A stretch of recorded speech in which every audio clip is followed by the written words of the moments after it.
con lo que titulamos el inicio de la era Massa. Al menos en la economía y en el mercado financiero ya se sienten las primeras medidas y sus consecuencias. En principio el blue aflojó unos centavos. Lo que no sucedió fue que aflojara el mercado financiero en donde surgen el contado con liqui, el dólar bolsa. Esos dólares que te decimos son los que miran los empresarios, los inversores. Allí esas cotizaciones subieron.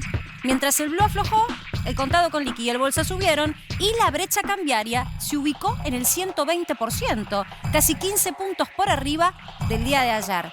Massa arrancó la gestión. El mercado le toma lección.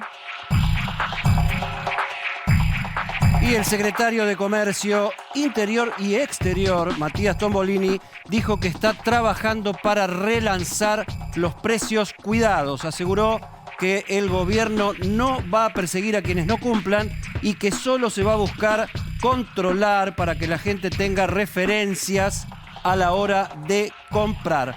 Confirmado, Nación relanzará precios cuidados.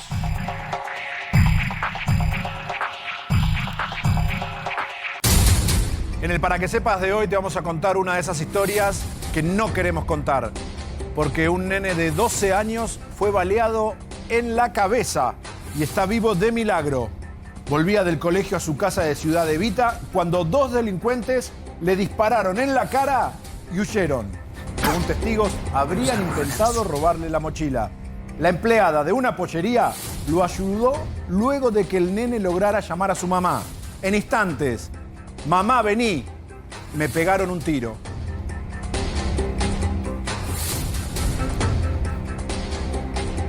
Hay cruces y hay tensión política en el juicio oral a la vicepresidenta Cristina Kirchner por la obra pública. Hace un ratito nada más, Gabriela Cerruti, la portavoz del gobierno, calificó el juicio como una clara persecución judicial. Se suma a muchas voces de funcionarios del gobierno que esta semana también criticaron a los fiscales que acusaron a Cristina Kirchner de asociación ilícita. En un ratito te vamos a contar todo lo que se dijo y cómo va a continuar mañana el juicio.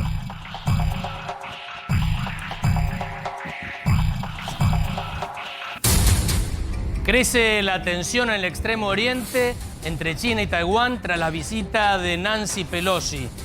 El gigante asiático rodea la isla y lanzó misiles balísticos que cayeron en aguas japonesas. Son las mayores maniobras militares con munición real en décadas. En instantes, China rodea Taiwán y lanza misiles.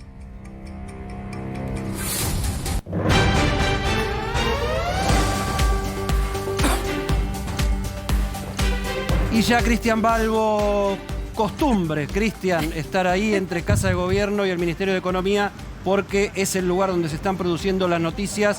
Ahí en el graf estamos viendo Massa ratifica metas y acelera medidas. Hubo reuniones de primer nivel hoy, Cristian. Así es, Eddie. Primera jornada de Sergio Massa como ministro de Economía, Desarrollo Productivo, Agricultura, Ganadería y Pesca en el Palacio de Hacienda, que está en nuestras espaldas.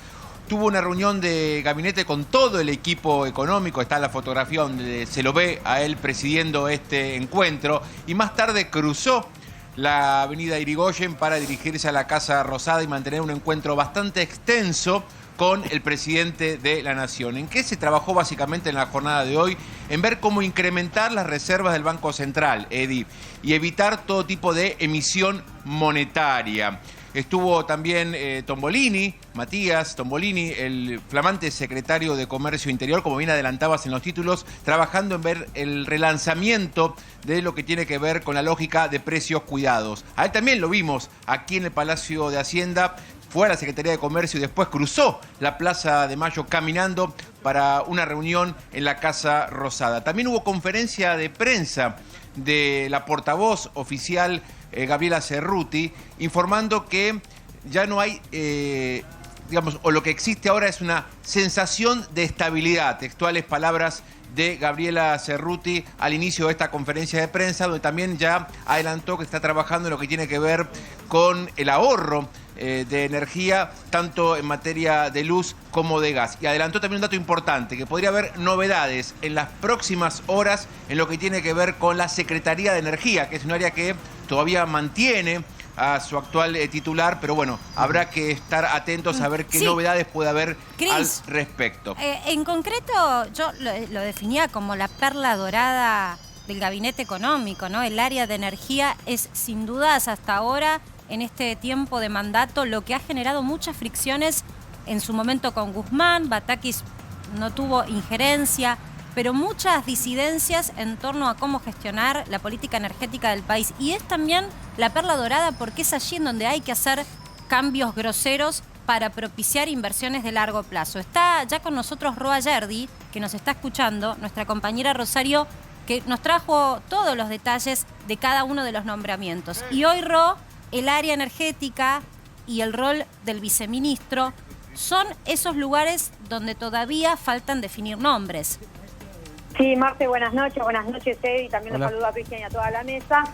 A ver, Alberto Fernández habló con Sergio Massa sobre el área energética. Él le dijo que no estaba conforme con la actual gestión, con Darío Martínez, pero tampoco con los dos Federicos, como se los conoce a Federico Basualdo y Federico Bernal, que son quizás el ala más dura del kirchnerismo. Pero le dijo Alberto Fernández a Sergio Massa, ahora vos sos el ministro, fíjate lo que haces, a mí me gustaría que haya cambios. En la misma conversación en la que le dijo, no quiero que se toque a Miguel Pese del Banco Central. Bueno, no se tocó a Miguel Pese, pero sí se tocaría el área de energía. Pero atención, porque se tocaría solamente por un cambio de nombre del secretario de Energía. El área de energía quedaría a cargo del kirchnerismo. Es más, se especula con que uno de esos Federicos, que sería Bernal, se haga cargo de la secretaría directamente, ya como secretario y no subsecretario del área, por lo cual continuaría en manos del kirchnerismo, incluso con esta nueva segmentación que quiere hacer Sergio Massa y avanzar sobre más sectores que dejen de pagar subsidios. Rosario, vos sabés que yo pienso mucho que la audiencia tal vez necesite que le hagamos un punto acá de por qué es tan problemático, tan atractivo y tan, conflictivo el tema de energía. Yo doy dos títulos muy sencillos para tratar de ser básico pero claro en la explicación. Primero, de la energía depende en buena medida que la Argentina salga del pozo donde está. Sí. Tema estratégico número 1 para todos, para todo el país. Segundo, la energía y quien maneje las áreas de energía es una disputa constante que existe entre las provincias petroleras, básicamente. Y el kirchnerismo proviene de una de las provincias petroleras y la Patagonia es una provincia petrolera, entonces también suele ser un área en disputa política en el armado de los gobiernos. Es estratégico para el país y es estratégico también para los sectores políticos. Y te sumo algo, Eddie. Es la energía el motivo por el cual se fueron las divisas que el Banco Central tenía que acopiar en los meses de alta liquidación del campo. Lo que tendríamos que haber hecho, que era juntar dólares para cuando la frazada viene corta, que es cuando menos dólares ingresan, que tradicionalmente y estacionalmente es en el segundo semestre, no se pudo hacer porque hubo que hacer pagos de energía para poder importar lo que Argentina no puede abastecer con lo propio. Y no puede abastecerlo con lo propio porque no hubo en su momento la cantidad y la serie de inversiones necesarias. ¿Pero por qué? Porque es caprichoso el empresariado, ¿no? Porque son inversiones de largo plazo. En rigor, casi te diría tan a largo plazo como la minería. A veces son a 15, a 20 años. Entonces, si no hay una ecuación de reglas claras y de sostén, más allá de un gobierno, de esas mismas reglas, pocas empresas están dispuestas a invertir. Y sumo algo que tiene que ver con la disputa política. Hasta ahora, el área energética estaba bajo la órbita y la mirada y decisión de Cristina Fernández de Kirchner, la vicepresidenta. Entonces, eso ha generado también situaciones disruptivas con el presidente y con problemas Guzmán. Internos en el gobierno por el manejo, precisamente por eso. Insisto, la política de segmentación de tarifas estaba preparada incluso cuando transitamos la pandemia en 2020. No es que el gobierno o una parte del gobierno no tuviera preparado cómo querer llevar adelante esa política de quita de subsidios o suba de tarifas, sino que ya vieron con la anterior gestión que políticamente resta en imagen hacer este tipo de medidas y tienen el miedo o la cautela de hacerlo de una manera eficiente y no quitar subsidios tal vez a aquellos que verdaderamente lo necesitan. Y ahí vos planteabas, Marce, un tema para preguntarle a Rosario que tiene que ver con hasta dónde se está avanzando o hasta dónde hay una conversación subida de tono para la designación del viceministro de Economía, que vendría a ser el economista jefe del equipo, porque, insistimos, Sergio Massa es más un político, un articulador político de este espacio y no un experto en economía. ¿Hay alguna novedad o asomo de novedad por ese lado, Ro?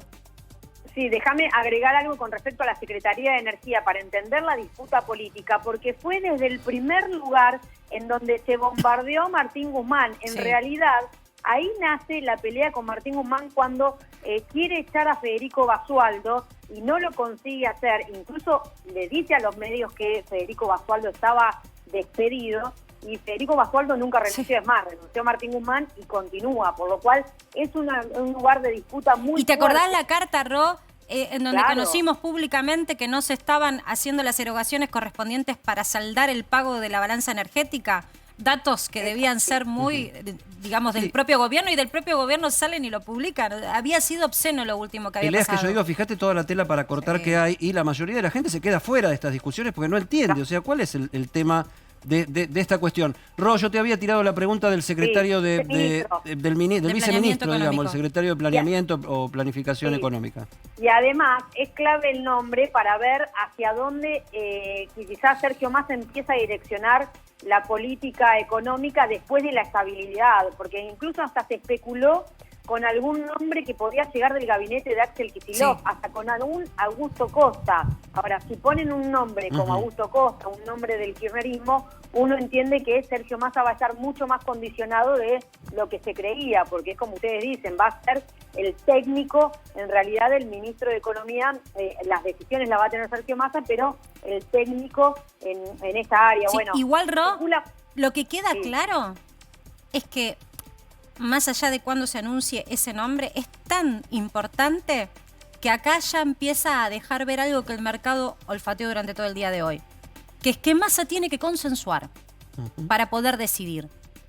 Si Massa tiene que consensuar quién va a ser el lugar del ministro, del número 1 del Ministerio de Economía, de los economistas al menos, es porque evidentemente la independencia existe, pero hasta un punto. Y esa negociación está existiendo con la vicepresidenta de la Nación, más allá del presidente. Ahora, yo por otro lado digo, ¿no? ¿Qué otra cosa que un consenso a fondo puede permitir un plan económico duradero? O sea, acá sin consensuar política, porque el problema cuál es que nadie está conforme. No, a ver, el consenso Cuando nadie es importante, está conforme, es importante. vos tenés que buscar puntos medios para generar política Pero me económica. parece que esto que dice nuestra compañera Rosario es relevante. Si se estuvo pensando incluso y surgió la posibilidad de que sea un economista con una mirada más del estilo del kirchnerismo, que pueda ir en ese lugar, no estoy haciendo ninguna apreciación, simplemente digo hacia dónde se va a dirigir. No es lo mismo un heterodoxo que un ortodoxo, ¿no, Ro? Una cosa es el consenso y otra cosa es la imposición. Y nos vamos a dar cuenta en el nombre de quien asuma en esta tarea si finalmente fue un hombre de consenso, porque Sergio Massa eligió a todos sus funcionarios.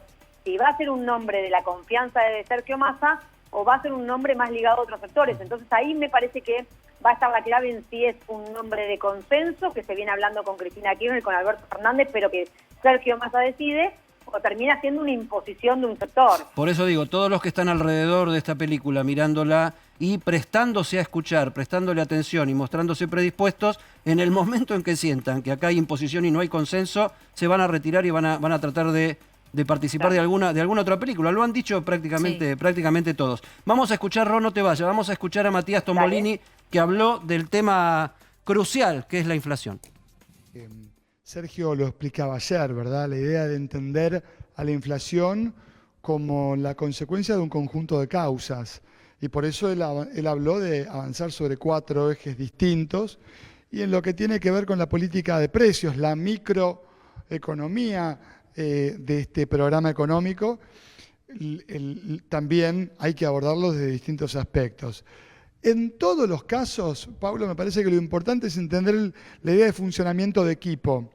Trabajar conjuntamente con AFIP, con el Banco Central, dentro de AFIP con aduana, dentro del Ministerio de Economía con el área de producción, de economía del conocimiento, con el área de agro. El diálogo entre las áreas permite, de alguna manera, conseguir el objetivo que estamos buscando, teniendo claro el punto de partida, ¿no? Porque uno no puede establecer un programa, un plan, si no tiene claro el punto desde el que parte y al punto hacia el que quiere ir. Bueno, a mí, yo hoy escuchaba más temprano, más allá de estas declaraciones, hubo otras de Tombolini y también de gente que, porque ya empezaron las reuniones, están trabajando incluso hace unos cuantos días antes de que los designaran. La propuesta de tener mesas de trabajo es una propuesta que tiene una propuesta diferente cuando se hace con de la mano de economistas que ya de por sí son dialoguistas, que ya de por sí tienen vínculo con el empresariado, con el sector financiero. ¿Por qué digo esto? Porque me parece que ahora hay cierto margen o voluntarismo que están dando los empresarios o el mercado financiero por el solo hecho de que los nombres gustan. Son nombres que son de los economistas que hemos mencionado. Currículum, digamos. No solamente eso, Edi, que muchos de ellos han sido asesores de empresarios y de el mercado financiero, por no mencionar empresas concretas, y la realidad es que se conocen. Ahora, ese conocimiento puede terminar en un entendimiento de buenos amigos o pacto de caballeros, por ejemplo, a la hora de establecer pautas de remarcación de precios, o puede ser que quede en la nada. Yo recuerdo que también Matías Culfas organizaba muchas reuniones desde su área, que después los empresarios decían, sí, la verdad es que con Culfas tenemos un buen diálogo, un buen entendimiento, pero después todo lo que él dice que se va a hacer se traba. La instrumentación de las medidas se traban. Y en esto es donde yo remarcaba mucho qué va a pasar con las segundas líneas o los segundos mandos de los ministerios, las secretarías y subsecretarías ahora, en rigor, porque si no responden a los ministros o al superministro ahora, es lo mismo que nada. Se va a volver a trabar la gestión, Ro. Sí, ¿Cómo se está planteando la dinámica? Sobre todo me parece, Marce, por lo que vos también decías, es que por ahora y en el primer día ya oficial de gestión, lo que se está viendo es todavía que continúan las expectativas, ¿no? Las expectativas positivas por el equipo de Sergio Massa. Me parece que van a empezar a mostrarse las reuniones y las medidas importantes a partir de la próxima semana. Todavía el empresariado, los mercados y demás siguen actuando bien por las expectativas, justamente como vos decías, que tienen sobre esos nombres. La semana que viene me parece que va a ser la prueba de fuego cuando se tengan que sentar con el sector agropecuario, cuando se tengan que sentar con los supermercados, con los industriales, con las pymes. Rosario, gracias. Nos llamás en cuanto tengas alguna novedad porque están pasando cosas minuto a minuto. Y bueno, para eso estamos acá, para informarle a la gente. Un abrazo. Un abrazo. Está con nosotros Gabriel Slavinsky. Gabriel Slavinsky combina cosas que necesitamos todos en este momento. Es politólogo y es psicólogo. ¿Plata también? Es psicólogo. Y la verdad que yo me tiraría, yo si fuera alguien metido en este tema, me tiraría ahí en un diván y le diría, a ver, ayúdame a salir de este embrollo. Yo también, ¿eh? Slavinsky. Yo también. Bueno, vos también haces terapia. Hacemos una terapia de grupo. Irás a otro terapeuta, digamos. Convocamos a alguien que haga de y eso. hacemos. Alguien que quiera. No, ¿sabés qué te quiero preguntar? Agradeciéndote primero Por favor, la participación pregunte. para que sepas. ¿Qué tiene que pasarle a alguien para que se siente a conversar con otro con el cual no venía conversando antes? Porque acá estamos hablando de dialoguismo, de no dialoguismo. Acá estamos hablando de gente grande, que es profesional y que tiene una tarea por delante y que la única manera que hemos dicho que se la puede hacer es sentándose a conversar y poniéndose de acuerdo. ¿Hay un mecanismo mental para predisponerse a eso o no? Sí, sin duda. Y la principal palabra que vamos a repetirla muchas veces es confianza. Tiene que haber confianza entre las partes para lograr algo que trascienda lo que están generando en ese momento. Uno escuchó muchas veces tender puentes, generar acuerdos sostenidos en el tiempo, que se consoliden en un consenso. Y son palabras que finalmente terminan siendo como vacías porque no se terminan dando los resultados.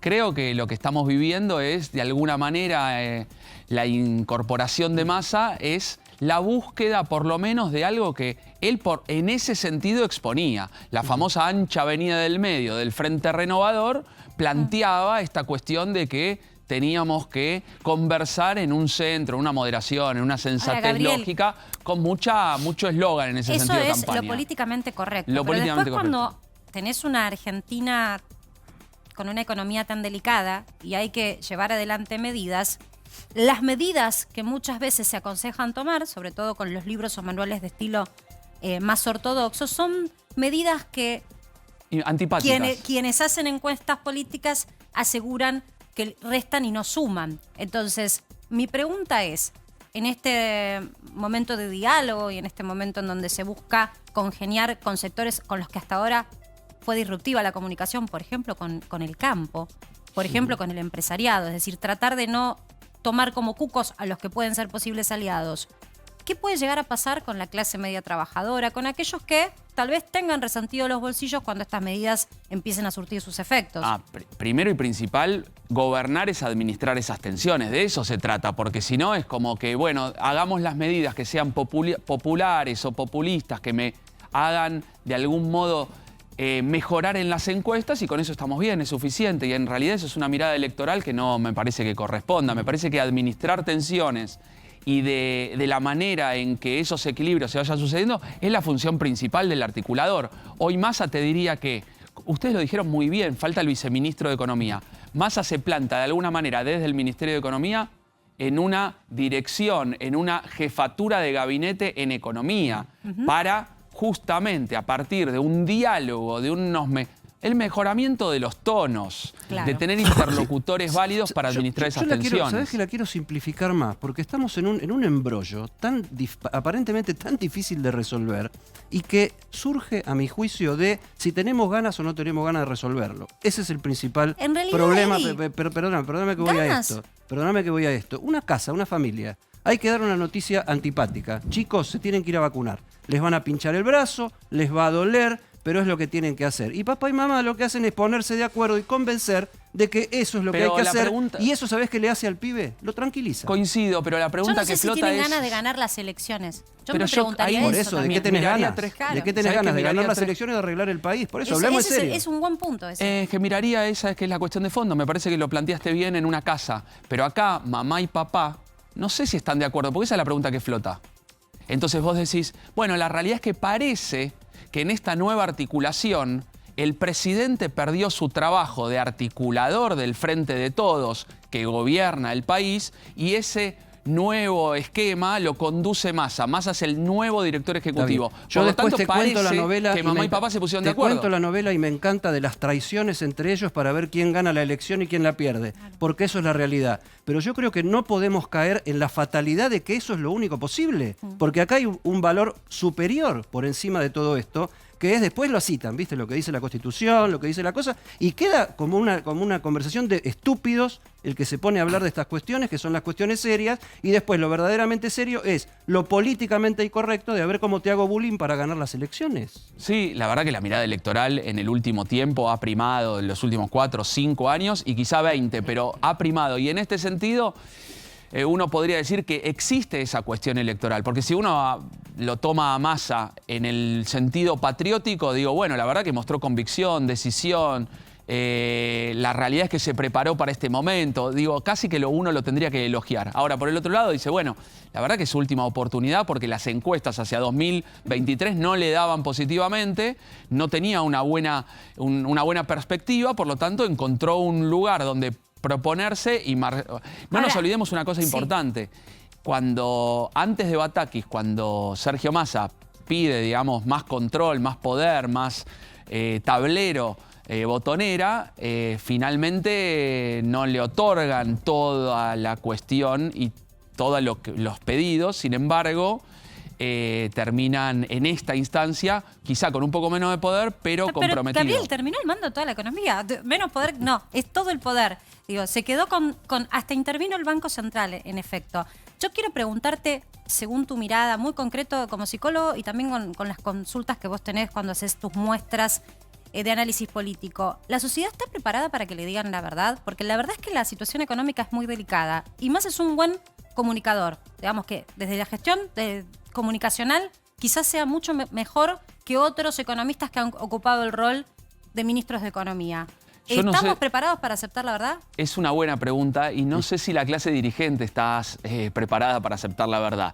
Uno podría decir, la realidad es que se necesita equilibrio, reducción del déficit, tema subsidios, tema planes sociales. Ahora, si la verdad la vas a poner sobre la mesa y eso te da el temor de que puede haber ciertos desbordes sociales o cuestiones económicas de la macro que nos compliquen la existencia y eso haga que al poco tiempo caigan las expectativas y por lo tanto la eficiencia de las medidas sean realmente negativas, la verdad uno la envuelve. Yo creo, ahí está el efecto López Murphy.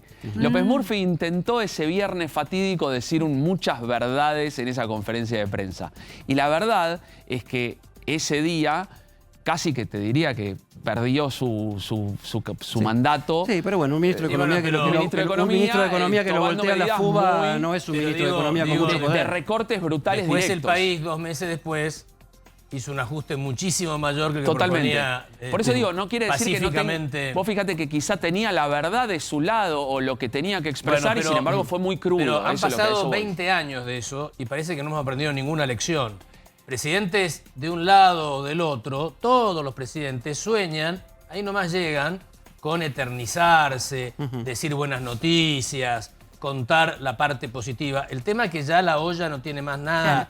Por eso, muy interesante lo que plantea Estamos raspando Luis. el fondo. Entonces, si un presidente se dedicara alguna vez a resolver los problemas, ese presidente seguro es reelecto. Vos decís, Luis, no lo tiene dejamos que pensar- planteado porque tenemos que irnos a otra información, pero es un gran planteo. Los presidentes, ¿cómo van a ejecutar la verdad? Carlitos, información de último momento.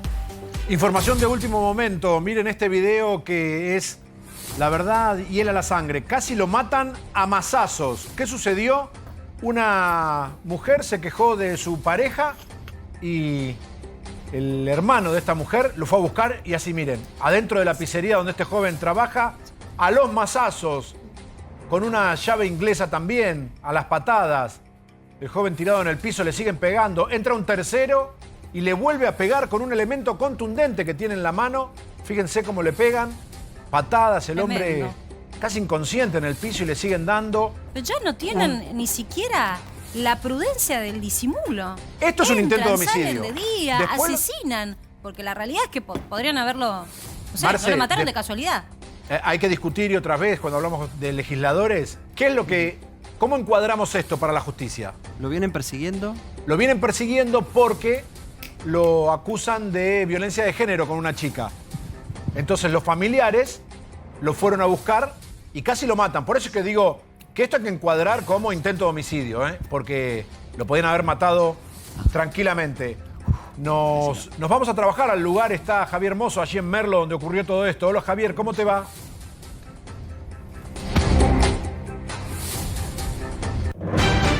Se están pasando ahí en el video, hielan la sangre. Es algo que decís después, esta persona que sufre esos golpes está vivo. Por suerte, gracias a alguien, gracias a Dios, está vivo. Jonathan, que es la persona que recibe esa gran cantidad de golpes, Jonathan viene corriendo más de 150 metros tratando de evitar, tratando de escapar de esos 3 salvajes que se la veían venir y le iban a pegar. Sí. En la esquina es la calle Ezeiza, nosotros estamos en la calle Benavente. Jonathan venía corriendo de más de 100 metros. Sí. Casi lo atropella un colectivo acá en Benavente, dobla hacia este lugar y lo único que hace, intenta es meterse aquí en esta pizzería. Es ahí que cuando ingresa a la pizzería, trastabilla, se cae al piso, trastabilla, ingresa a la pizzería, trastabilla y se cae al piso. Y acá, en este lugar, acá Claro. le empiezan a pegar. Se lo ve clarito. Con una llave Tilson, que es la que utilizan los gasistas. Pero en casi, su gran mayoría perdón, para- chicos, casi para en la calle. abrir O sea, caños. casi no se da esto muy No, lejos a la- de a la la vi- a la puerta. vista de todo A la el mundo. vista de todo el mundo, Eddie. ¿Sabés lo que no me queda, Sí, lo que no me queda sí, claro? Porque tremendo. ustedes están con toda la información y por ahí la superinformación a veces y lo impactantes de las imágenes te quita un poquito la secuencia, el segundo a segundo. ¿Cuál es la motivación de esa persecución con una llave de Stilson, que es una herramienta de trabajo? ¿Cuál Una es la masa, motivación una de masa y un esa cortafierro, persecución? Eddie. Pero ¿cuál es la motivación? ¿Por Mirá, qué lo persiguen? vamos ¿Porque le deben algo? ¿Le quieren robar? Vamos ¿Cómo- a cómo hablar, es? vamos a hablar con Jonathan. Claro, vamos a hablar con Jonathan, con su mamá, que es la mamá de Selene, que es la otra persona en discordia. Vamos a hablar con Jonathan. ¿Y por qué motivo esa violencia para con vos, Jonathan? Hola, buenas noches. Sí, bueno, como ya he comentado en varios lados, la motivación de esta gente es porque yo salto en defensa de mi hermana, me entero que esta persona, este individuo... Uno de estos 3 violentos que te pegaron a vos. Sí, uno de estos 3 es novio, ¿no? De ella, marido. yo me entero que él le pega, ella sufre violencia de género, entonces yo voy y lo increpo, digamos. Claro. Y nos peleamos, nos trenzamos a golpe. En esa pelea que yo tengo con él pierde 2 dientes. La calentura viene por ahí, por lo que pasó, por lo que me hicieron. Claro, esa pelea, chicos, ocurre esa pelea hace un mes y ahora viene no solamente el golpeado que sufre la pérdida de 2 dientes, sino que viene con 2 hermanos más, se lo encuentran a la vuelta acá Jonathan, que estaba con sus amigos, y ahí es donde se produce esto que acabamos de ver en el video, Carlitos. Gran testimonio, Javi, porque acá se empieza a encuadrar un poquito mejor lo que sucede, que acá hay una premeditación entonces, hay un ataque premeditado, no es que se fue de las manos una pelea de 1 contra 1, que está bien, que también está mal, ¿no? Pero digo, no es que se fue una pelea de las manos y saltaron 2 más. Ahí dice que sí la señora con la cabeza. Claro, Jonathan, a vos te fueron a buscar. Sí, me andaban buscando hace 2-3 semanas atrás. Ya los vecinos me habían alertado que me andaban buscando en un auto, que andaban dando vueltas, fíjate, tené cuidado, yo no les di bolilla. Seguí mi vida normal, digamos, no puedo tampoco... ¿Cómo se llama mamá? Seguido en la calle, no tengo... Graciela. Graciela. Soy Graciela, ¿Qué la haces? mamá de Selene. Carlos te saluda. Graciela, yo te quería... no iba a venir, pero... Eso, pero perdóname que te pregunto algo, gracias por estar ahí con Javi. Graciela, ¿cómo te sentís vos sabiendo que tu hija Selene sufre violencia de género, lo tenés a Jonathan ahí al lado? ¿Qué sentís vos? Impotencia, bronca. Primero le doy gracias a Dios y al dueño acá de la Toretto y al chico que puso su mano, porque viendo el video vi que con la fuerza que venía el pibe, si el chico de amarillo no le levanta la mano, lo mata. Lo mata directamente, no sé, lo mata. Y el dueño de este lugar de la pizzería que dio los videos también, porque si mi hijo hubiese pasado en la calle, hubiese quedado como en la nada, porque no tendríamos testigos, no tendríamos nada. Y entre la espada y la pared, porque mi hija miente. Mi hija, ella cuando el nene, mi nieto era chiquita, ella tiene denuncia contra el suegro y la suegra cuando le quisieron pegar. Claro, ya venía de Estos antes. 2 chicos que entraron acá, siempre la tosigaban en la casa, porque ella me decía, mamá, Deni me molesta, Chimi también, y yo le decía, ¿pero qué dice Matías? Y no, que dejalo, que son los Claro, porque hermanos, siempre una víctima de violencia de género, insultaban. Graciela, sobre todo tiene miedo de que pase a mayores y estos Y yo psicópatas lo sé porque siempre... Yo lo sufrí 30 años. Pobrecita, lo lamentamos Yo fui también. violencia- de ¿Por qué lo violencia sufriste de durante género 30 años? Porque el padre de mi hijo también que me golpeaba, me maltrataba, me hacía de todo y no tenía ayuda de nadie hasta que gracias a Dios vine al camino del Señor y en la iglesia los pastores me ayudaron y me contuvieron mediante la palabra y aprendí que la mujer no vino para ser maltratada, sino para ser cuidada por el hombre y ahí aprendí a no tener miedo y a hacer denuncias judiciales. ¿Y vos crees que Sí, eso le afectó de alguna manera a Selene? Y no sé, pero él la empezó a separar de todos los hermanos, Claro. tirando en contra, por ejemplo, primero de Johnny, porque ella era muy pegada con Johnny. Después de Orlando, después, por ejemplo, ella mintió, dijo que ninguno nos preocupamos, mentira, porque yo la llamé a la prima de Matías, Ailén, el mismo día, y le dije, por favor, que me dijera cómo estaba mi hija, porque si no íbamos a ir con los hermanos a buscarla. Claro. Ella jamás le Graciela. dijo a mi hija y nosotros, sí. Perdona que te interrumpa un segundito, porque la verdad que es también muy, muy valiente lo que estás contando por tu propia experiencia personal. Pero déjame que quiero compartirlo. Tenés a Johnny ahí vos al lado. Por suerte, como vos decías, él está bien. Pero fíjense, vamos a compartir este material porque se ve clarito cómo le pegan. Lo que estamos viendo ahora, Jonathan, Graciela, ustedes no lo están viendo ahí, pero estamos viendo la tomografía que le hicieron a Johnny. Impresionante. Que se ve bien claro. Fíjense cómo está él ahora con su ojo derecho todo golpeado, el moretón. Y la tomografía de la derecha, No sé si fíjense lo el podemos hundimiento. agrandar, Agus, se le pido a nuestro productor. el A número pleno 1. decís. Sí, porque la No, verdad que en la se comparación ve. de la cara con Es cara para ver el... impresionante. Bueno, tiene A un tamaño real, hundimiento. digamos. Tiene un hundimiento y van a tener que ponerle una placa de titanio, ¿verdad, Johnny? Sí, varias placas son, me dijo. ¿Cómo es Yo tu tengo 2 recuperación fracturas. ahora, viejo? Mirá, estoy tomando, recién fui a tomar la pastilla porque le decía a los chicos que me dolía todo, estoy tomando 4 o 5 pastillas por día. más o menos para los dolores porque no los aguanto. A la noche es peor. No puede comer, Carlitos, chicos, no puede comer. Se No, alimenta terrible, yogur. terrible. No lo pueden abrazar. Me lo encontré hace un ratito. Viene un amigo a saludarlo y le dice, por favor no me abraces porque me duele todo el Por cuerpo Dios. producto de los golpes de la Jonathan. semana pasada. Martín. O sea, y toma yogur. Sí, Yo- no, estoy a yogur, Pobre. avena, sí, sopa, cosas muy chiquitas porque no puedo. No, puedo no, masticar. los daños Me colaterales duelen todo, de me este duele- tipo de me duelen todos los lesiones dientes. son impresionantes. Y- Por eso está bueno también que vos nos los puedas contar, porque la verdad que no queremos que esta situación tan aberrante que sí. vos tuviste que experimentar la vuelva a pasar nadie más. Martín, vos querías hacer Sí, una yo pregunta. le quería preguntar a Jonathan No se lo decía a nadie. si a partir primero si hiciste la denuncia por esto que pasó o si a partir Sí, de la sí, difusión sí. hiciste la denuncia. ¿Sabés en qué estado está la investigación? Porque imagino que es fácilmente ubicable tu cuñado para Sí, ser sí, detenido. Sí. Ellos hoy estuvieron dando notas, por ejemplo, salieron a dar la cara. Salió mi cuñado, bueno, estuvo mi hermana. No sé si salieron los otros dos, pero sé que están libres, o sea, están en su casa, no fueron detenidos, nada. Nada, o sea, ya hay una causa abierta. hay una causa abierta. Sí. Sí, hay una causa abierta ya mañana. No, mañana me tengo que ir al hospital, ya el lunes me iré ahora. Ahí a tribunales. A declarar, a contar. Es tentativa de homicidio, ¿no? Sí, tentativa de homicidio, poblado en banda y agravado por el vínculo. Claro. Ahora, Jonathan, recién dijiste que tu cuñado dio una nota en conjunto con tu hermana. ¿Tu hermana está, digamos, del lado de él? ¿Cree en la versión de él y no en la tuya? Tengo entendido que sí, porque no tengo contacto. Mira, ella bloqueó a mi mamá, que la tengo acá, me bloqueó a mí y bloqueó a mis hermanos también. Nos ¿Por tiene qué? a todos bloqueados. No sé. La verdad que no sé. Ella no hizo. Vos empezaste contando que todo esto surge a partir de que vos fuiste porque a ella la agredía la pareja, el esposo Claro, sufre violencia sí, de género. sí, sí. Ella no hizo nunca la denuncia por violencia de género. Nunca una hizo una Hizo. denuncia. Acá mi mamá sabe Ah. por qué. Hizo una denuncia cuando Camilo era pequeño, la suegra y el suegro le pegaron.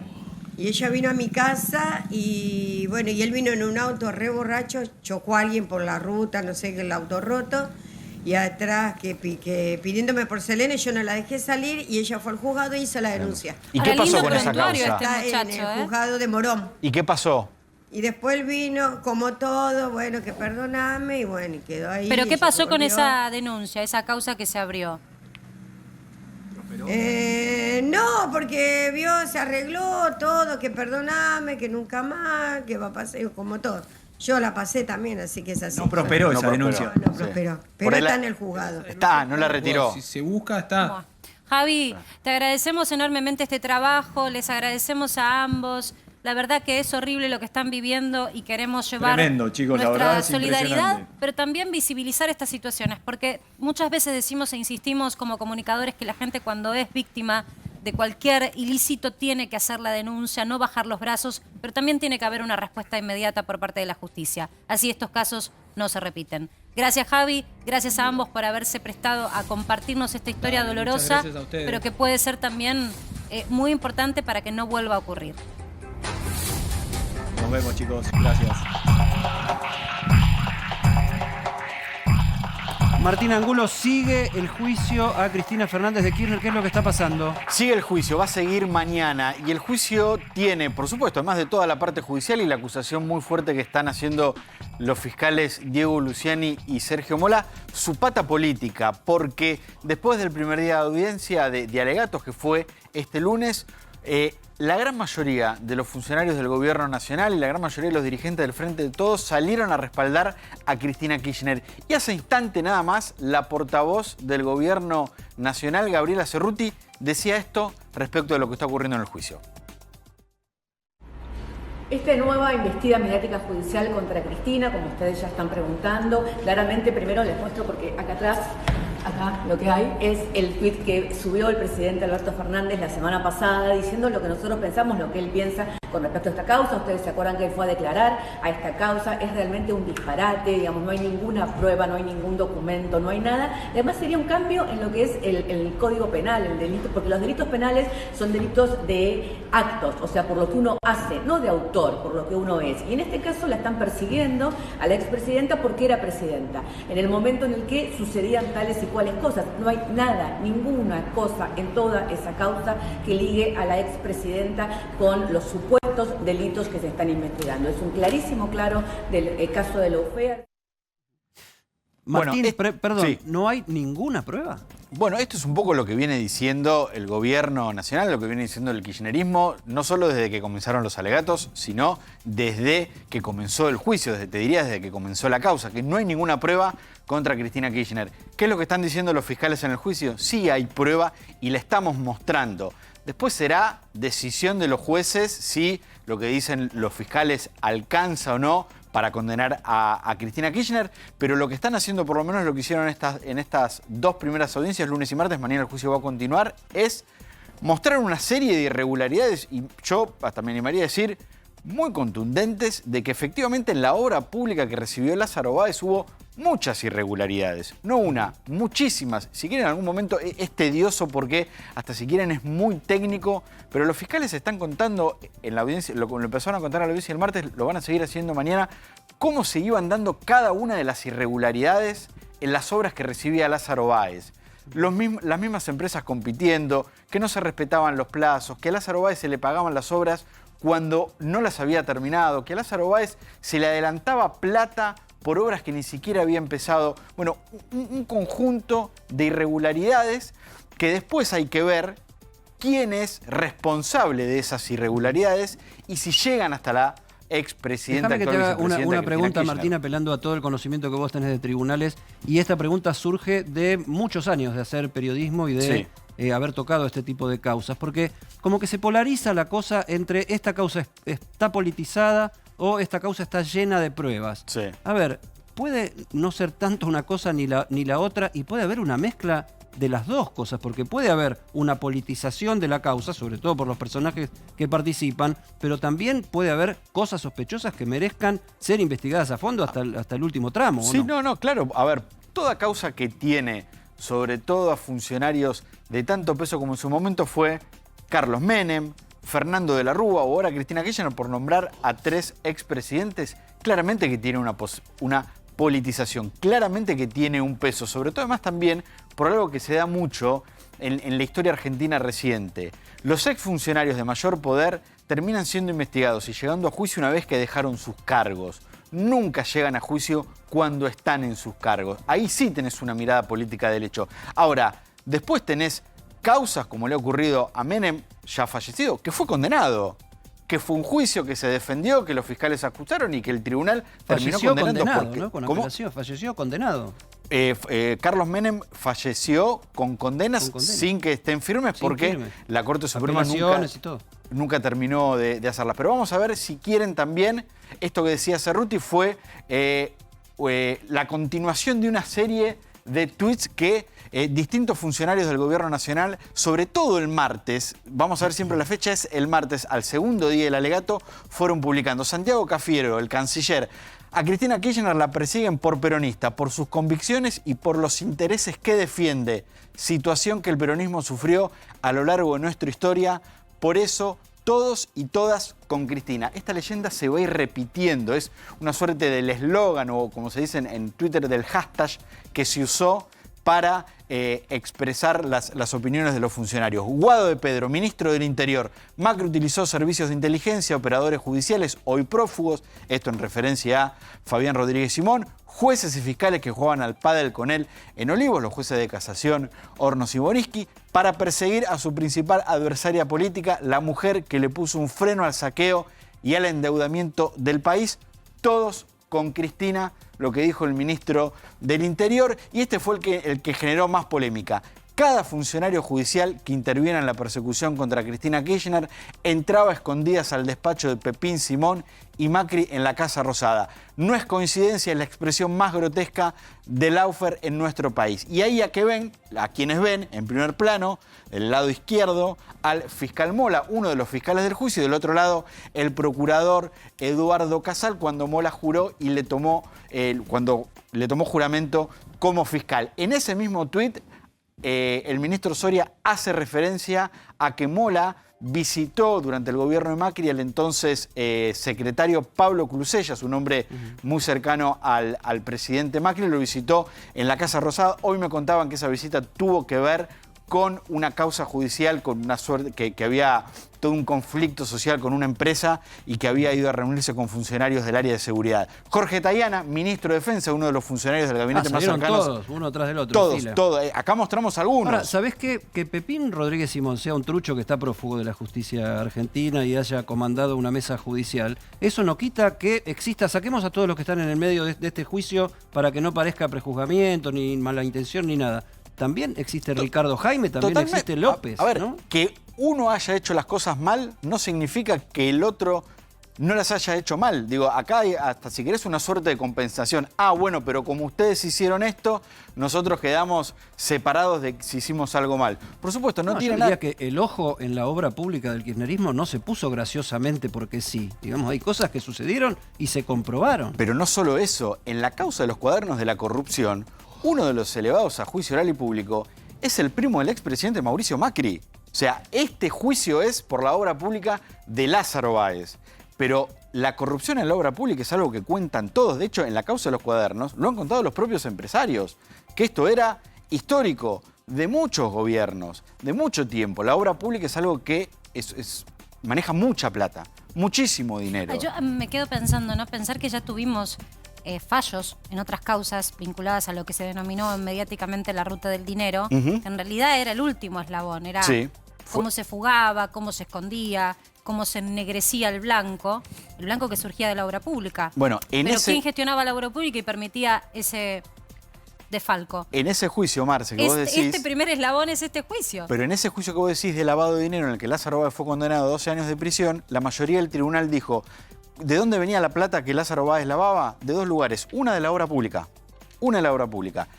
Y el último, lo decíamos, Jorge Tayana, ministro de Defensa. Otra vez una investigación judicial y mediática contra Cristina Kirchner. La persecución como instrumento para hacer política daña a la democracia y al Estado de Derecho. A todo esto, ¿quiénes contestaron?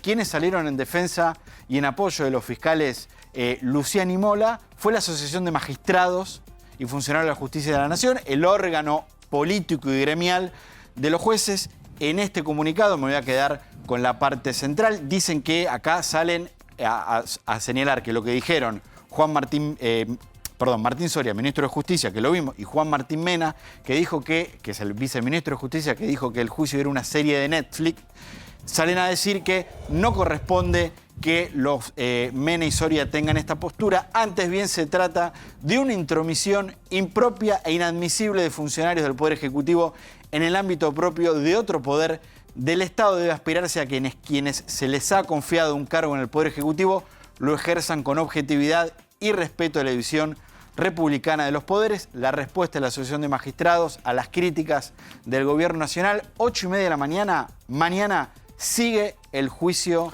de vialidad. No va a estar. Cristina Kirchner pidió autorización para no estar. El tribunal se la dio. Mañana los fiscales van a continuar analizando las irregularidades en las obras públicas que recibió Lázaro Báez.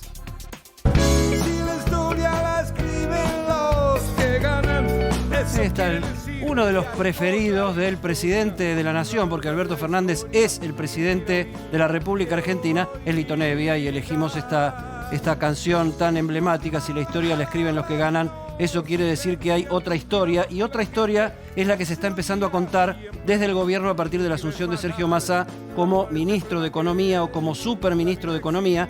Hubo una gran expectativa antes del nombramiento y ahí se fue armando esta idea del superministro que apenas asumió, el propio Massa dijo, no, acá no hay super nada, acá no hay salvadores, acá no hay nada que se le parezca, pero lo que parece es que tanto él como Cristina Fernández de Kirchner son las personalidades verdaderamente fuertes de este gobierno. Tan es así que lo veíamos antes con Marcela Pagano y con Rosario Ayerdi. Parece que en la definición del viceministro de Economía está también esta puja de quién va a ser el que decida, quién va a ser el economista verdaderamente en jefe de ese equipo que comanda un político de los fundadores del Frente de Todos, como es Sergio Tomás Massa. Y ahí está, entre los no superhéroes, porque, ¿qué dice la tapa? Dice formato Massa. Vieron que a mí me gusta decir formato, yo le pongo títulos de película a todo. Esta se llama Formato Massa, la última oportunidad, próximamente en las mejores salas, pero ya estrenó.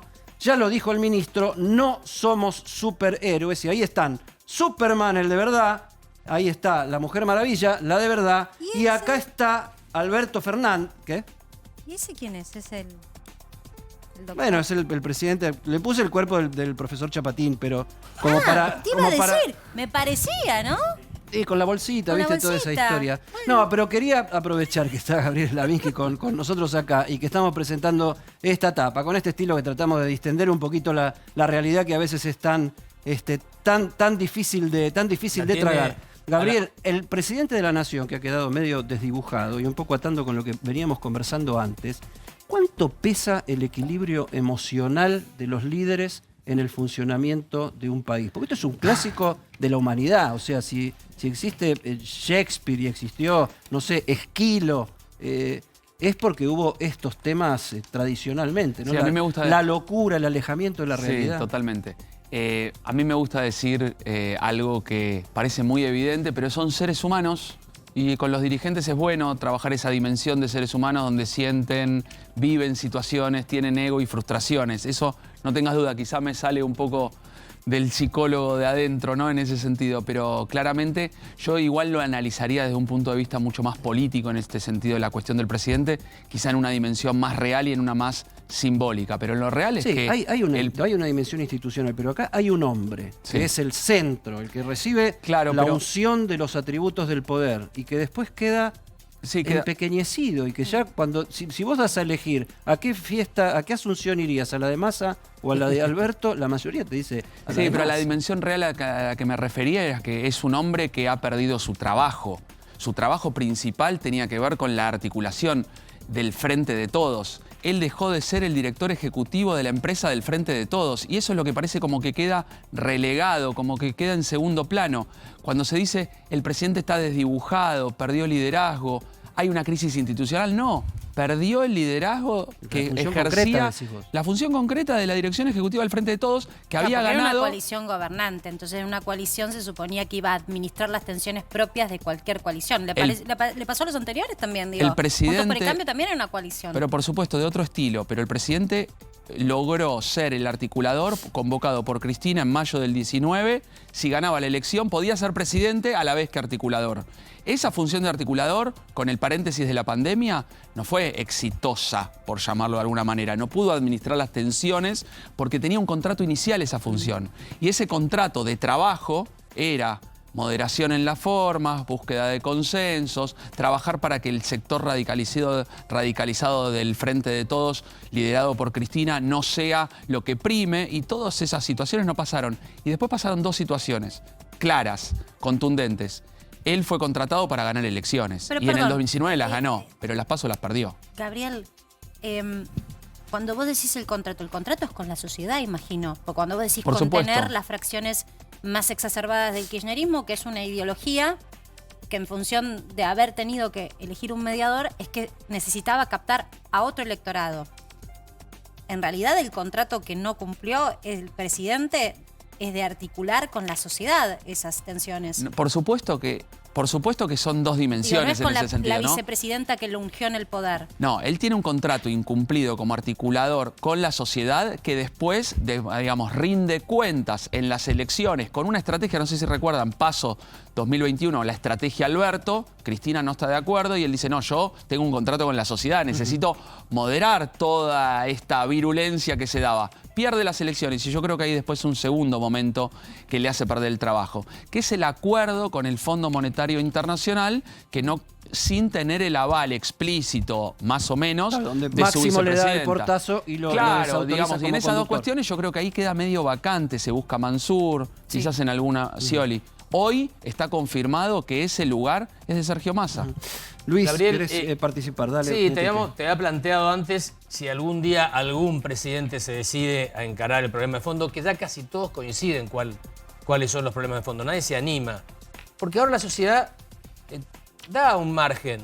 La sociedad le está yendo bastante bien a los que dicen la verdad, por más cruda que sea y que no saque votos. Antes era muy piantavoto eso. Eso por un lado. Y por otro lado, hubo un fallido con el tema del cantito del Partido Renovador, del Frente Renovador ahí adentro de la Asunción. ¿Qué fue eso? Morón, bombón, Sí, somos sí. del Frente Renovador. ¿Qué pasó ahí? Yo, más que un fallido, lo que veo es que el nuevo articulador, el nuevo ministro Sergio Massa, los calla, porque básicamente lo que terminan demostrando es un contraste.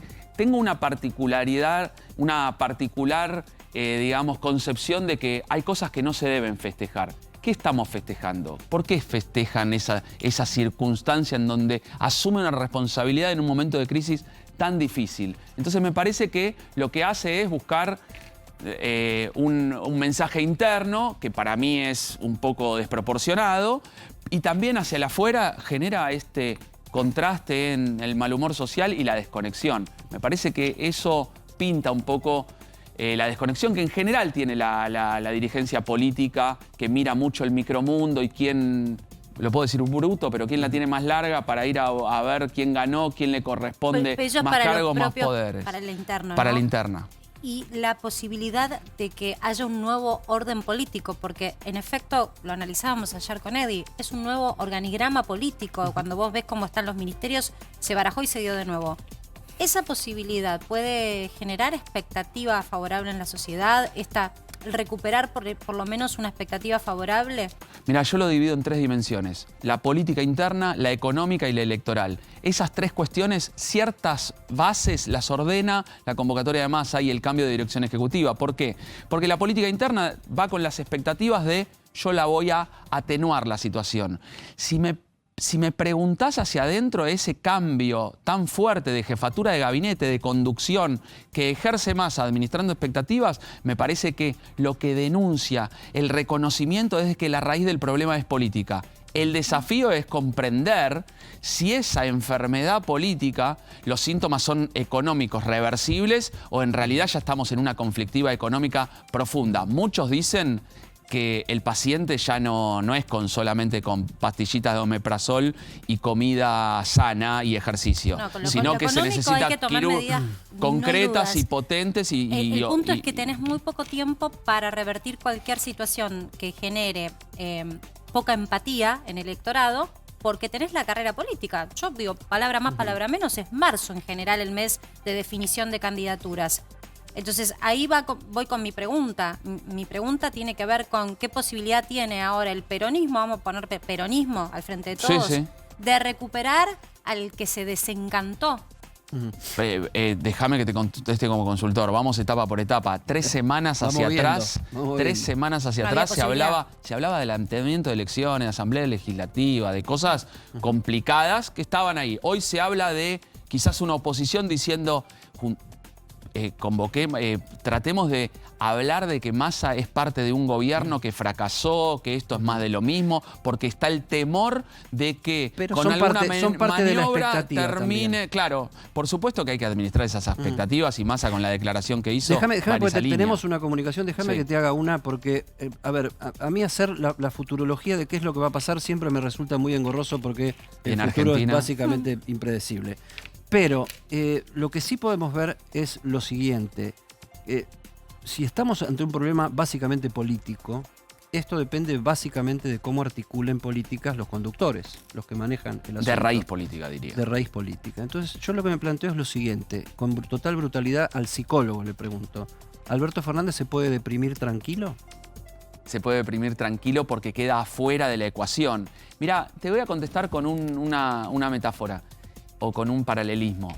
En el tuit que convocó a Alberto Fernández para ponerlo en primer plano, siempre estábamos esperando, mirando lo electoral, futurología, cuál iba a ser la maniobra de Cristina. Y yo creo que acá hubo una maniobra que no estamos prestando atención del frente de todos, quizá Cristina como jefa del espacio, en convocar a Massa y darse el lujo de ir hacia la moderación, de buscar a alguien que tenga esa sensatez de convocar a los independientes que había convocado Alberto, y la búsqueda electoral para ordenar la raíz política, tener una aspiración electoral y de alguna manera en este tiempo ordenar la economía, y que me parece que el desafío máximo en esa misma línea es la del viceministro de Economía. Bien. Para saber la línea. Justamente porque tenemos que hablar de economía y ver qué expectativa podemos real tener sobre lo que pueda llegar a concretar Massa. Ya hubo anuncios, pero la letra fina de esas medidas todavía no se conoce. Estamos con Matías Surt, que nos está escuchando. Matías, además de economista de consulta de nuestra señal,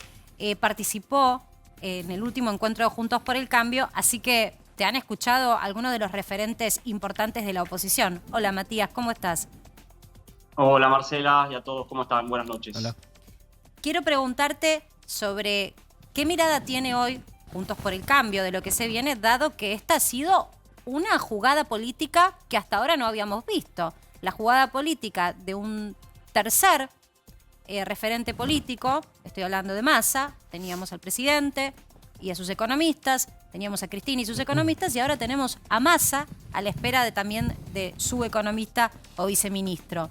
¿Qué expectativa tiene la oposición de lo que vaya a hacer Massa? Mira, yo te diría que las primeras conclusiones son que los anuncios que se hicieron anoche fueron muy inferiores a las expectativas generadas por el nombramiento de Massa la semana pasada, al menos en algunos círculos, ¿no? O sea, no eran las mismas las expectativas que tenían todos los actores políticos o económicos, pero creo que ayer, cuando fuimos escuchando y conociendo algunas de las medidas, pues no todas fueron medidas, muchos fueron objetivos medio vagos, sin medidas concretas.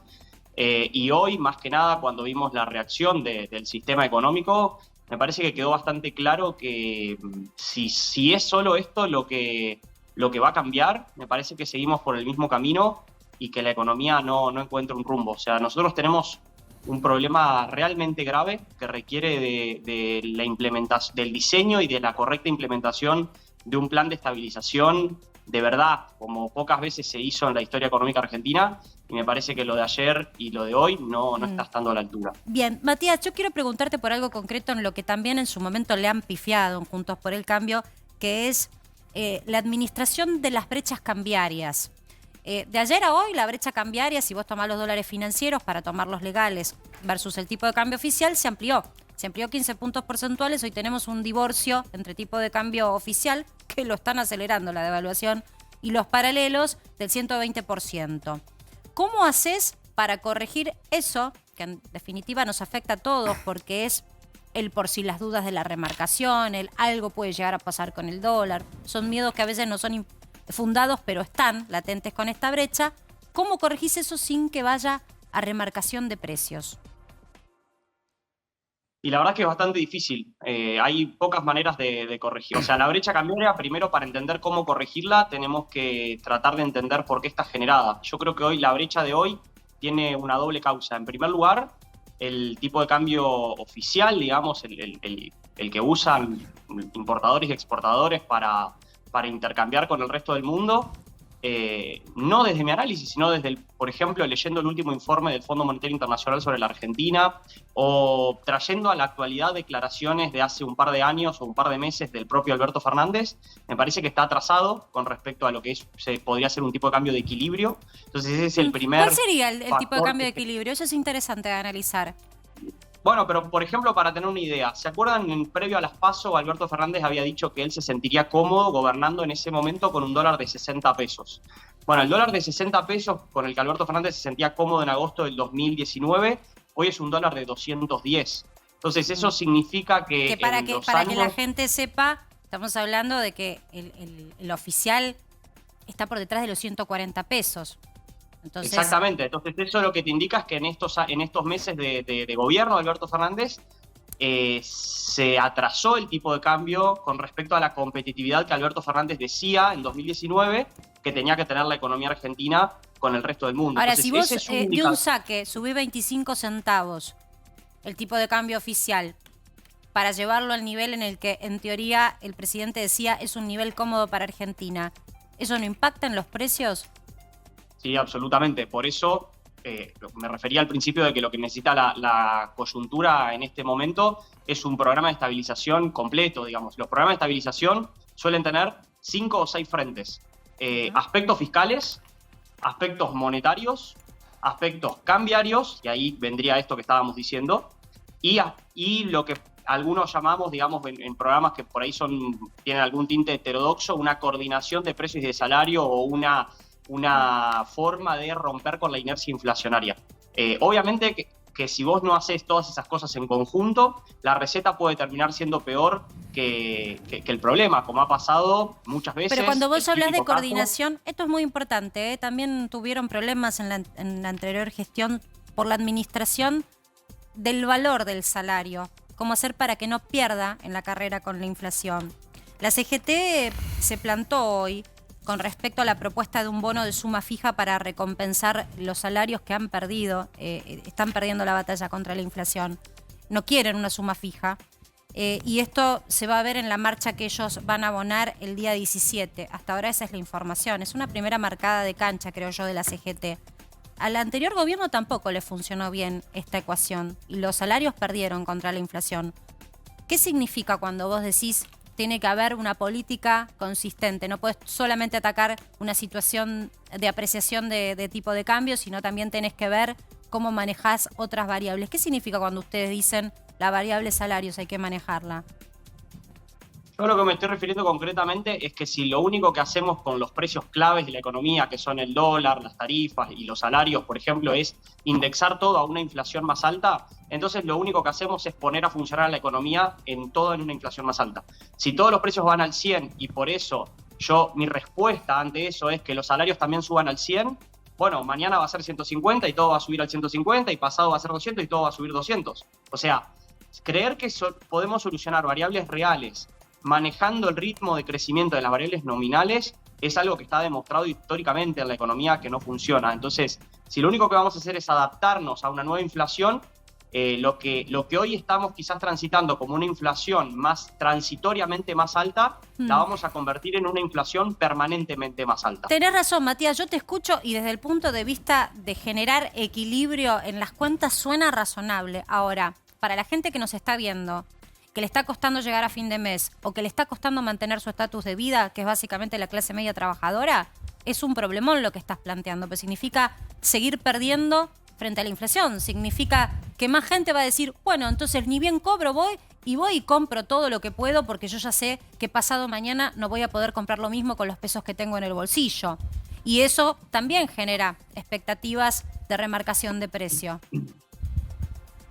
Sí, lo que quiero decir es que para recuperar el valor de los salarios reales hay que bajar la inflación. No hay que hacer subir a los salarios nominales al mismo ritmo que la inflación. Y para bajar la inflación hay que tener un programa que pueda llevarte al equilibrio fiscal, eliminar definitivamente y de forma creíble la emisión monetaria, porque que ayer el nuevo ministro de Economía lo diga anunció, que ¿viste? el Banco Central... ¿Cómo? Digo, lo anunció por lo pronto. Claro, pero es un deseo, digamos, no... Por varios motivos, digamos. Por motivos técnicos, porque lo que anunció en realidad es que no va a recibir más emisión por adelantos transitorios. Pero en el último mes el Banco Central emitió 1,2 billones de pesos, no por la vía de los adelantos transitorios, sino por la vía de recomprar los bonos que estaban siendo repudiados por los tenedores de esos bonos en el mercado. Entonces, si yo te digo no voy a emitir más por el canal 1, pero emito todo por el canal 2, tengo el desequilibrio monetario igual. Y todos esos pesos van a ir de nuevo a correr a los tipos de cambio paralelos, van a volver a generar una brecha más alta y van a volver a generar una aceleración de la inflación. Entonces, la única forma consistente y creíble de que la emisión se reduzca y que el Banco Central solo emita la cantidad de dinero que la gente desea tener es que el fisco vaya a un equilibrio completo. Y ese equilibrio hoy no está ni en camino de cumplirse, porque estamos muy lejos de cumplir con la meta del Fondo Monetario Internacional, y las medidas que se anunciaron anoche, solo una tiene un componente fiscal, que es la de tarifas, y está bastante en duda desde lo técnico y desde lo político que esa política pueda ser llevada a la práctica de forma exitosa. Entonces, la verdad es que hoy la duda respecto de la dinámica fiscal y monetaria está exactamente igual que antes de ayer. Gracias, Matías. Sos muy claro y además, como insisto, te escuchan, sos uno de los economistas jóvenes que están siendo escuchados en Juntos por el Cambio. Así que te tomo como un economista que escucha y que es referente también de la oposición. Te vamos a volver a convocar. Gracias por tu análisis. Gracias, Marcela. Saludos. Y gracias a vos también, Gabriel, por la visita. Por favor, teníamos que darnos esta cucharada de economía para tratar de terminar de entender qué puede haber, ¿no? No, tocar todos los aspectos, ¿no? Esto es política, esto Sí. es economía y esto también es psicología porque los que están manejando el barco Sí, son personas y y, te tienen agrego lo cabeza, electoral. aunque a veces no parezca. ¿Qué te Y lo parece? electoral No, 2023. totalmente. Que eso un va a año. ser, o sea, cómo estamos todos los demás a la hora de decir cómo nos va a ir a votar. Sin duda. Gracias por la No, por invitación. favor, gracias a vos. Y ahora, los que muestran su poderío militar de golpe son los chinos, profe Rosales. China redobla su apuesta. Extrema tensión en Extremo Oriente. Parece una redundancia, Eddie, pero no. Extrema tensión en Extremo Oriente. Ya hablamos en estos días de esta situación que se da entre la China popular y Taiwán.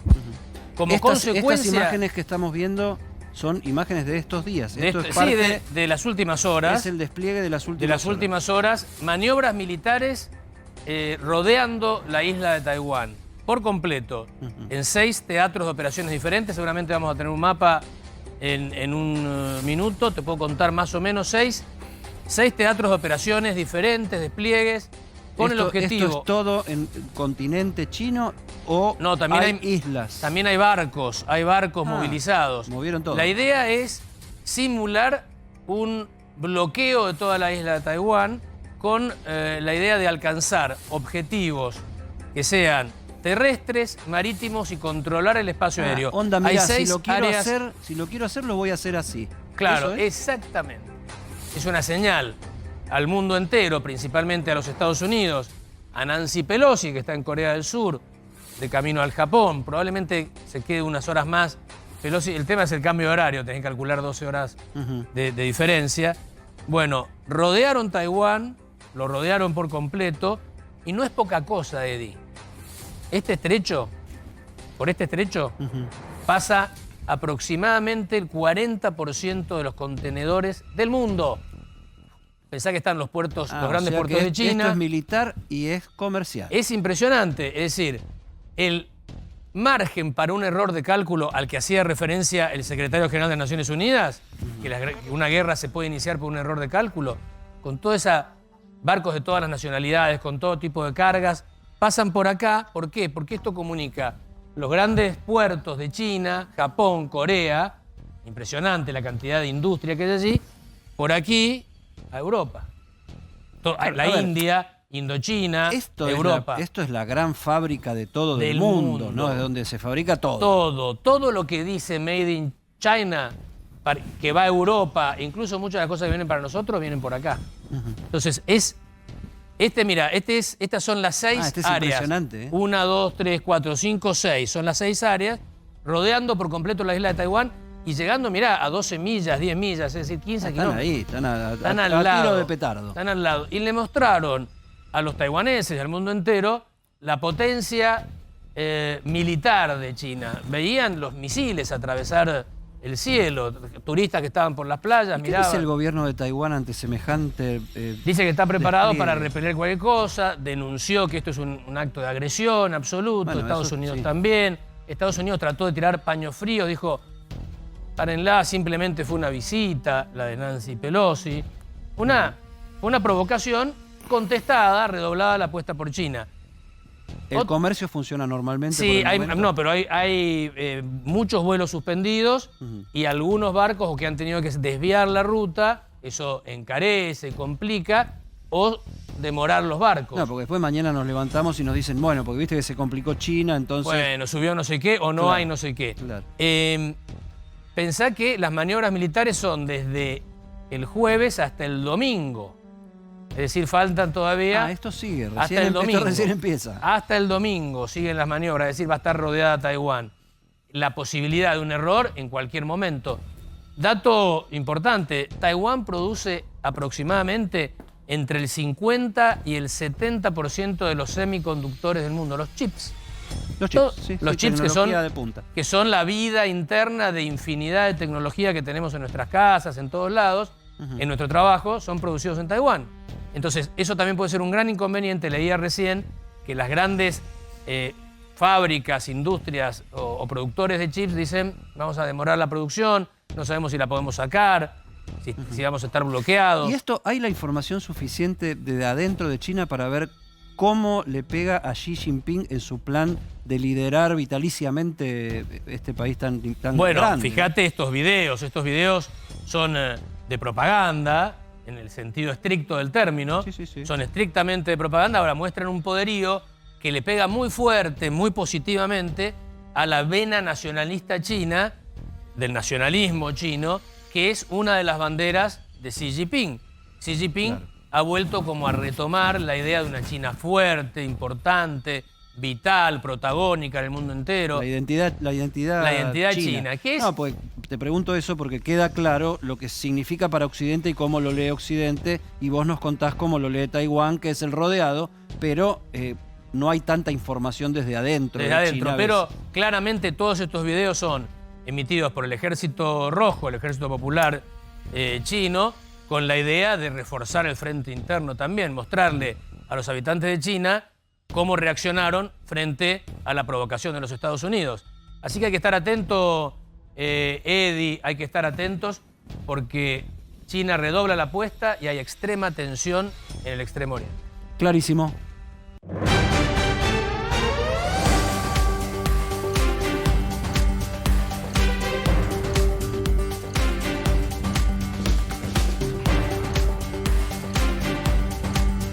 Ya estamos en comunicación con Gustavo Descalzi, nuestro colega del otro lado del Charco Chico, en el Uruguay, porque tuvimos doble línea de noticias del lado de allá. Un legislador uruguayo que dijo que el problema de la Argentina es que está llena de argentinos, y una grieta artística, ¿no? Un poco entre Moria Kazán, que es la gran suegra de la patria en este momento por su relación con el Pato Galmarini y la familia de Sergio Massa, y que ella dice que trabaja en la Argentina, y Susana Jiménez, que está trabajando en el Uruguay.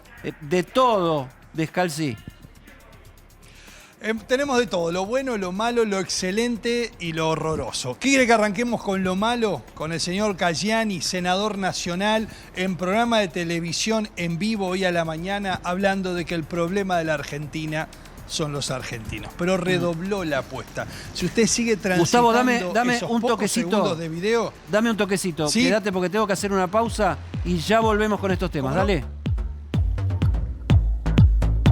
Sepas en vivo desde el Uruguay en este momento con Gustavo Descalzi. Gustavo, gracias por bancarnos la pausa. Escuchamos al senador del Frente Amplio, Daniel Cajani, hablar de los argentinos y avanzamos en la conversación nosotros. ¿Cómo no? ¿Cómo no? ¿Por qué cree que Argentina llegó a este punto? ¿Cuál es la visión de su perspectiva de por qué Argentina está tan mal hoy? Porque está lleno de argentinos. ¿Duro? No sé. Va a pasar como Jorge Valls. Bueno, ahí estaba este senador Cajani del Frente Amplio, sí, claro. Palo, porque yo realmente siempre digo, y soy la primera en enaltecer lo que ha logrado Uruguay en materia económica y en materia de estabilidad. Pero los políticos uruguayos deberían tener respeto, porque si no fuese por los grandes inversores que en vez de invertir en Argentina, siendo argentinos, porque no hacen patria, aprovechan la oportunidad e invierten en Uruguay, y no sería lo mismo. Uruguay hoy está capitalizando mucha infraestructura y está capitalizando muchos fondos que llegan de Argentina, escapando justamente a la inestabilidad que Argentina arroja. Entonces, mofarse de lo que es básicamente una fuente de ingresos necesaria para el país vecino me parece incorrecto y hasta me parece poco genuino.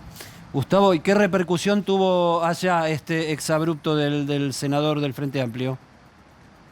Muy negativas, como le decía. Si usted continúa viendo el video, no solo después habla de la argentinización de la política uruguaya como si fuera algo malo, y después redobla la apuesta hablando en términos de que como que acá en el Uruguay son carmelitas descalzas en referencia a los problemas de la Argentina.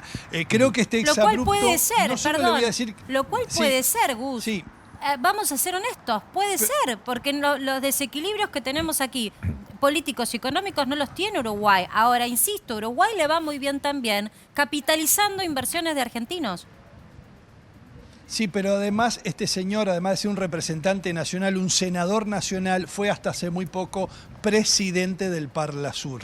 Claro. Presidente del Parlasur. Imagínese que con todos sus colegas de toda la región decir semejante barbaridad. Acá cayó muy mal. Le digo que hay voces y esto lo de dijo en gente que vivo, han pedido esto lo dijo que se retracte. Esto lo dijo en vivo y en medio de una entrevista, no como Valle en su momento, que cuando supuestamente se había cortado el micrófono había tirado todo esto de que los argentinos éramos todos chorros o qué sé yo. Pero bueno, también es un clásico, ¿no? La discusión entre argentinos desde Artigas para acá, digamos que venimos teniendo estas disputas que de vez en cuando rebrotan. Pero el tema es esto, ¿no? ¿Qué pasó en Uruguay con esta cuestión y si lo llamaron al orden dentro del Frente Amplio alguna autoridad?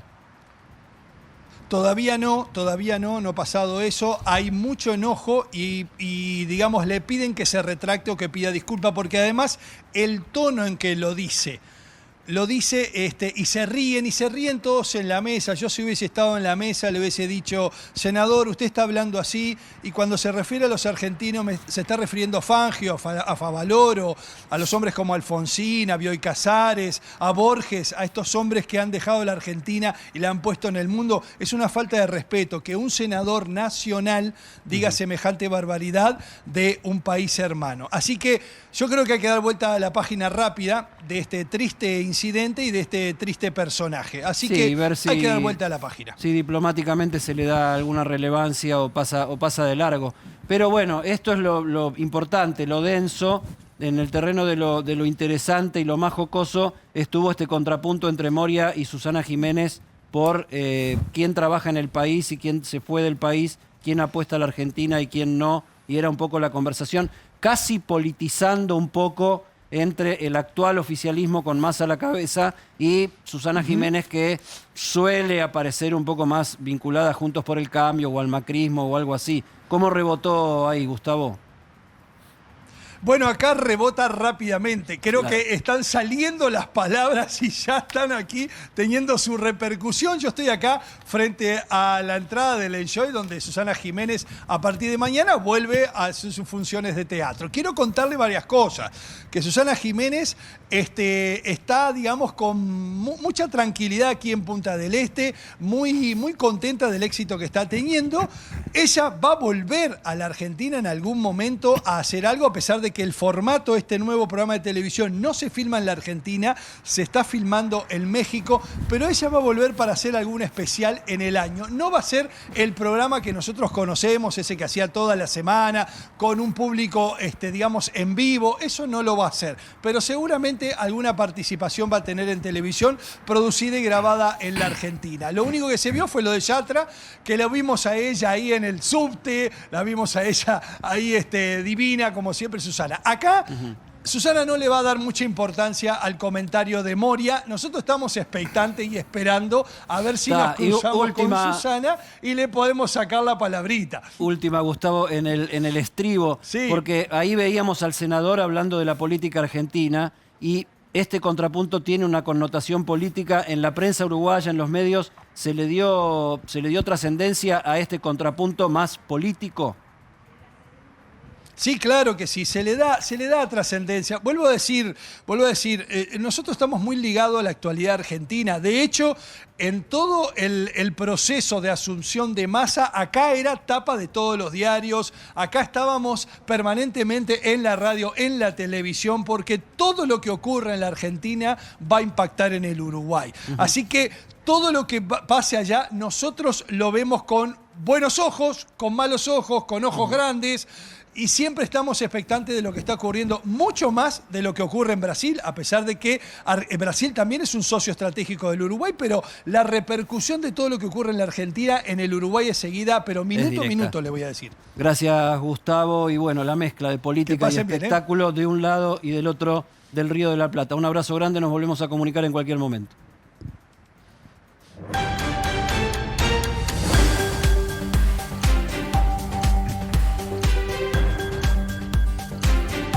Y nos vamos a trabajar en vivo a Estados Unidos porque en Minnesota se reportó un tiroteo. Imágenes de lo que pasó hace instantes nada más y nos lo relata en exclusiva Adrián Sack. Esto fue en un centro comercial. Así es, Marcela. Estamos viendo ya las imágenes, ¿no? Acá no las puedo ver. Pero lo que sucedió en pantalla fue partida, que... Adri, enviando en vivo, te estamos viendo a vos Sí, en la curva de los osos y estamos viendo las imágenes tremendas de este tiroteo en perspectiva, digamos, como si fuese un dron, ¿no? Desde el aire, viendo este tiroteo que se da, por lo menos vemos 2 o 3 personas en escena. Sí, Contanos se qué veía, pasó. si me permitís, Marce, permitís, Adrián, el Mall of America en Minnesota. Eso iba a decir. A ver, Adri, dale. Agarra. Claro, vamos. no, que eso te iba a contar justamente. El Mall of America es el shopping más grande de los Estados Unidos. Para los argentinos que no van tanto a Minneapolis, ¿no? A la ciudad más importante de Minnesota, se podría comparar con el famoso Sawgrass de Miami. Son shoppings muy concurridos, muy llenos de gente, pero no solamente de los Estados Unidos, sino que directamente los tours los llevan a comprar ahí. Entonces, imagínense ustedes que era como una pequeña ciudad dentro de otra ciudad, dentro de los suburbios de Minneapolis. Entonces, ¿qué pasó? Una persona ahí, en este lugar, tomó un revólver después de discutir con un empleado, aparentemente esto es lo que contaron hasta ahora, y disparó al aire en 3 oportunidades. ¿Qué pasa? Inmediatamente un oficial de seguridad se abalanzó sobre él y empezaron a buscar si había otras personas y más armas que estuviesen con él. Por esa razón, lo que hubo fue una estampida enorme de gente que, bueno, obviamente al ver estos 3 disparos, perdieron el control, entraron en pánico y, bueno, el gran temor de la seguridad del mall, justamente por eso abrieron todas las puertas, fue que hubiese una estampida y que por el miedo, por el susto, justamente muriera mucha gente asfixiada. Bueno, afortunadamente, por lo que se sabe hasta ahora, solo hubo heridos por contusiones, por golpes de gente desesperada después de escuchar los 3 tiros de este cliente obviamente fuera de sí, ¿no? Sí, ahí vemos las imágenes de la gente corriendo. Una tragedia mucho más grande. De las cámaras de seguridad, por supuesto, internas, no solo ya lo externo, sino estamos viendo el pánico de la gente que escucha el ruido del tiroteo y empieza a correr. Ahora, una vez más tenemos que hablar de este tipo de desbordes en los Estados Unidos. Qué triste y lamentable que sea una noticia casi, diría, con un ritmo semanal, ¿no? Por no decir mensual. Mirá, ojalá fuera semanal. Vos sabés, Marce, cuántos incidentes con armas de fuego. Y este no se cuenta, porque este fue solo una persona con alteraciones mentales que disparó al aire y aparentemente no hirió a nadie, según las primeras informaciones que tenemos. Sin contar esto, todos los tiroteos masivos, es decir, tiroteos donde hay por lo menos 3 víctimas por armas de fuego. Sí. Bueno, ya tenemos 320 en lo que va de 2022. Es decir, tenemos más tiroteos que días transcurridos en el año. Tremendo. O sea, hay más de un tiroteo de estos por día. Sí, el otro día, por ejemplo, sí, decime. No, digo, está bueno porque acá en algún momento se coqueteó con la idea de tomar el tema de la penalidad o no en el uso de las armas, de cómo se tendría que administrar un uso eficiente de quienes tienen armas hoy en Argentina. Bueno, son algunos antecedentes de lo que pasa en Estados Unidos. Quiero girar la información. No estaba previsto, pero la verdad que no puedo despedirte sin preguntarte lo que va a ser la antesala de nuestra próxima discusión y debate al aire. Vamos a estar hablando con 2 economistas amigos. ¿Cómo se tomó editorialmente en los Estados Unidos la asunción de Massa? Hubo multiplicidad de informes que corrieron en el día de hoy y la usina de desinformación son bancos que están localizados en Estados Unidos. Sí, desde luego. ¿Cómo se tomó? Por el momento se tomó como siempre se toma cualquier información que proviene de cambios en la economía argentina, ¿no? Se intentó explicar aquí justamente como un cambio muy fuerte para fortalecer la estabilidad del gobierno de Alberto Fernández y de la alianza gobernante. Por el momento, más que con optimismo, se ve con cautela y sobre todo se destacó los lazos que tiene el nuevo superministro, le llama mucho la atención este título acá en Estados Unidos. No hay superministros, exacto. ¿Le sorprende el poder que se le está dando a la nueva figura de ministro de Economía? Claro, desde luego. Vos tenés en cuenta que acá lo que tenés es el presidente, el titular del Tesoro, la titular en este caso, y tenés el presidente de la Reserva Federal. Pero después no son personas que son gravitantes directamente en política, aunque tengan origen partidario, aunque siempre son afines o al presidente o al partido gobernante. De ninguna manera, desde la economía en sí mismo, digamos, ahí se establece un centro de poder, ¿no? Como si fuera un núcleo ciclónico. Eso no sucede. Y aquí en los Estados Unidos se explicó justamente como un rearmado, como un relanzamiento del gobierno, y en algunos casos también se habla de una última oportunidad para que la coalición gobernante, como les gusta llamarlo acá, digamos con un brochazo gordo, con un brochazo ancho, tenga posibilidades de reelección en las elecciones del año próximo. Pero entonces, se instala en agenda, lo ven Adri, de esa manera. Y seguramente vamos a estar charlando con vos, porque uno de los destinos de su primer viaje, del primer viaje de Massa, es Estados Unidos. Vamos a seguir hablando de economía. Gracias, Adri. Porque ya está con nosotros Pablo Goldini y Ariel Cronenberg, que son dos economistas amigos, un economista referente del Centro de Estudios de la Productividad, Ariel, y Pablo, bueno, economista y director de Macroview. ¿Cómo les va? ¿Qué tal? ¿Optimistas, pesimistas, cautelosos? Cauteloso. Yo creo que realistas, con los pies sobre la tierra. Está claro, recién decía Marcela, volvemos a tener, parece, un ministro a la vieja usanza argentina. Un ministro de Economía que...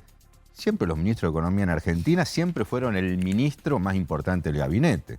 Siempre.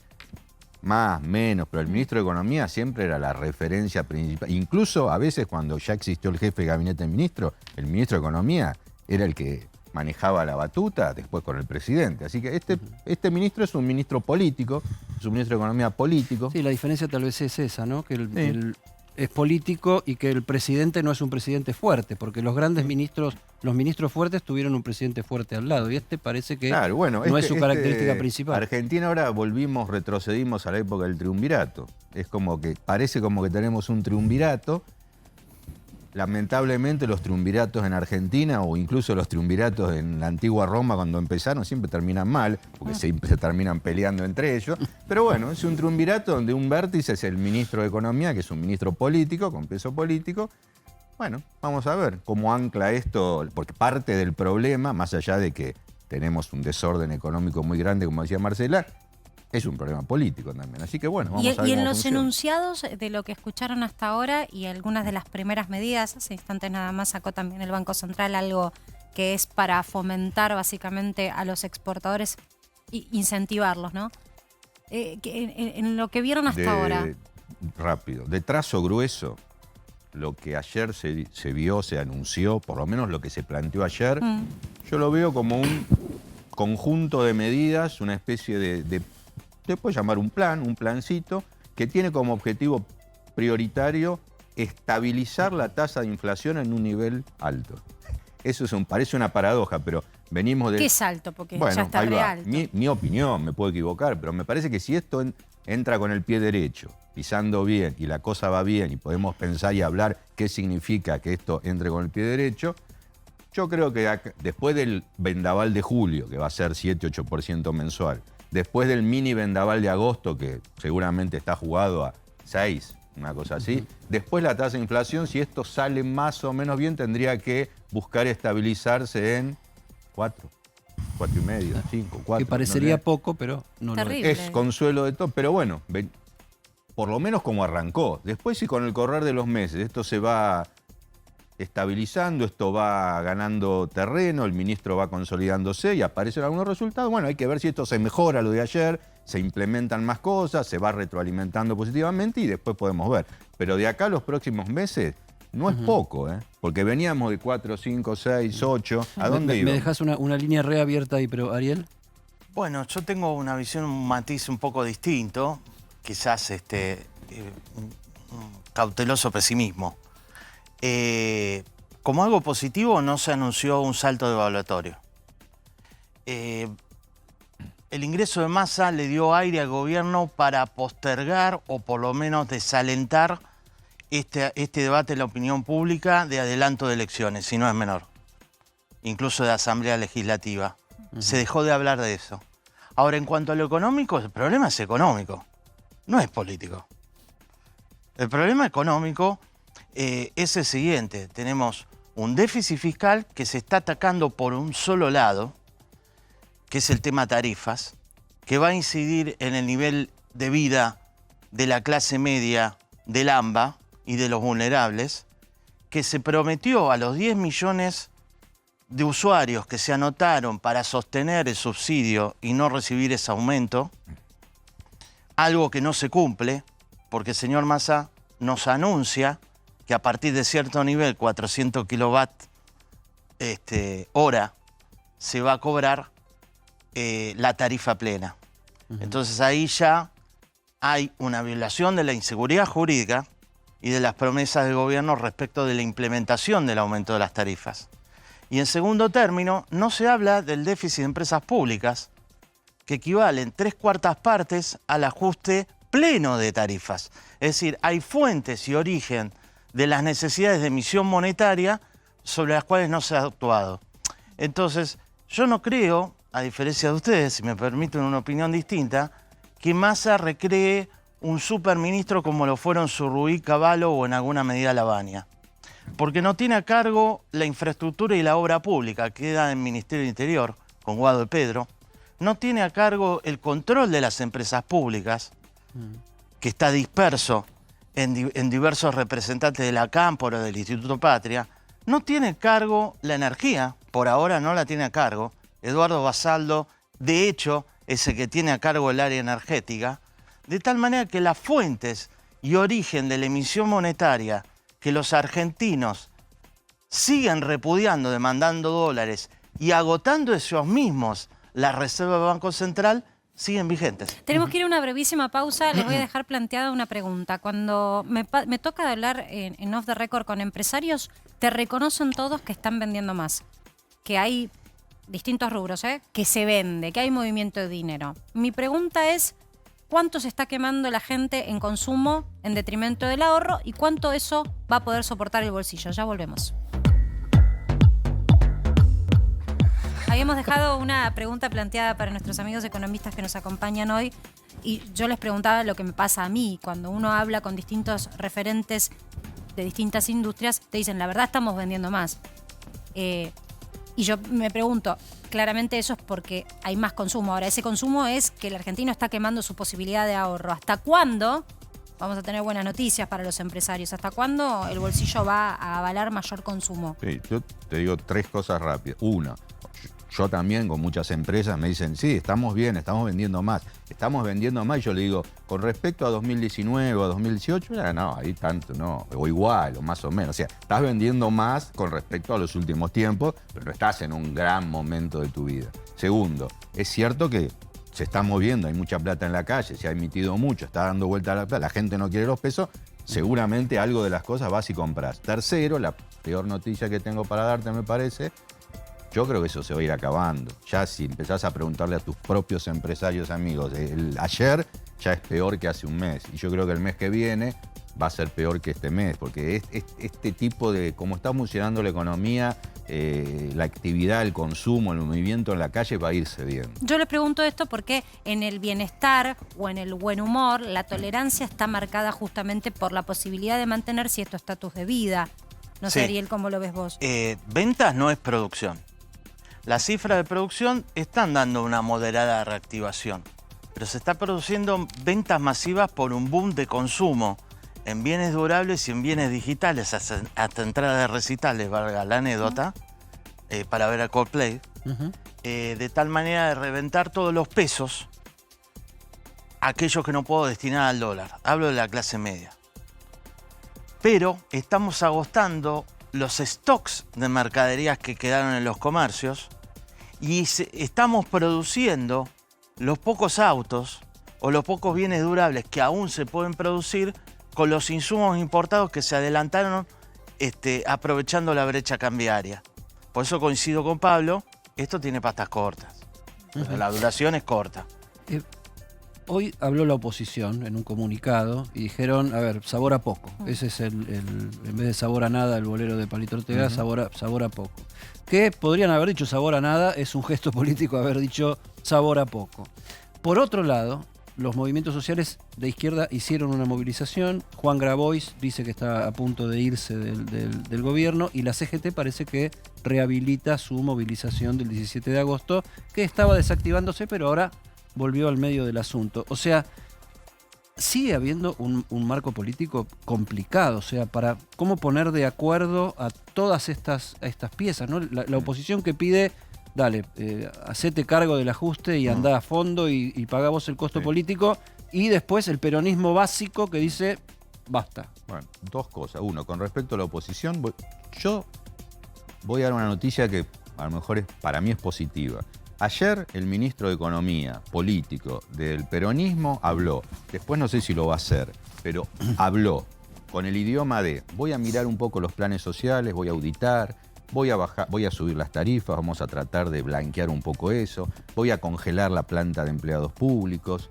Dijo, voy a desenchufar la maquinita, que no es así, pero vamos a poner, voy a desenchufarla. Dijo 3, 4, 5 cosas que uno dice, bueno, hace mucho que no se hablaba de esto, y la oposición habrá escuchado y habrá dicho, ojo, bueno, mucha de la gente de la oposición que está trabajando dice, bueno, es un idioma que no es tan diferente a como hace 1 o 2 años atrás el ministro de Economía de ese gobierno decía otras cosas.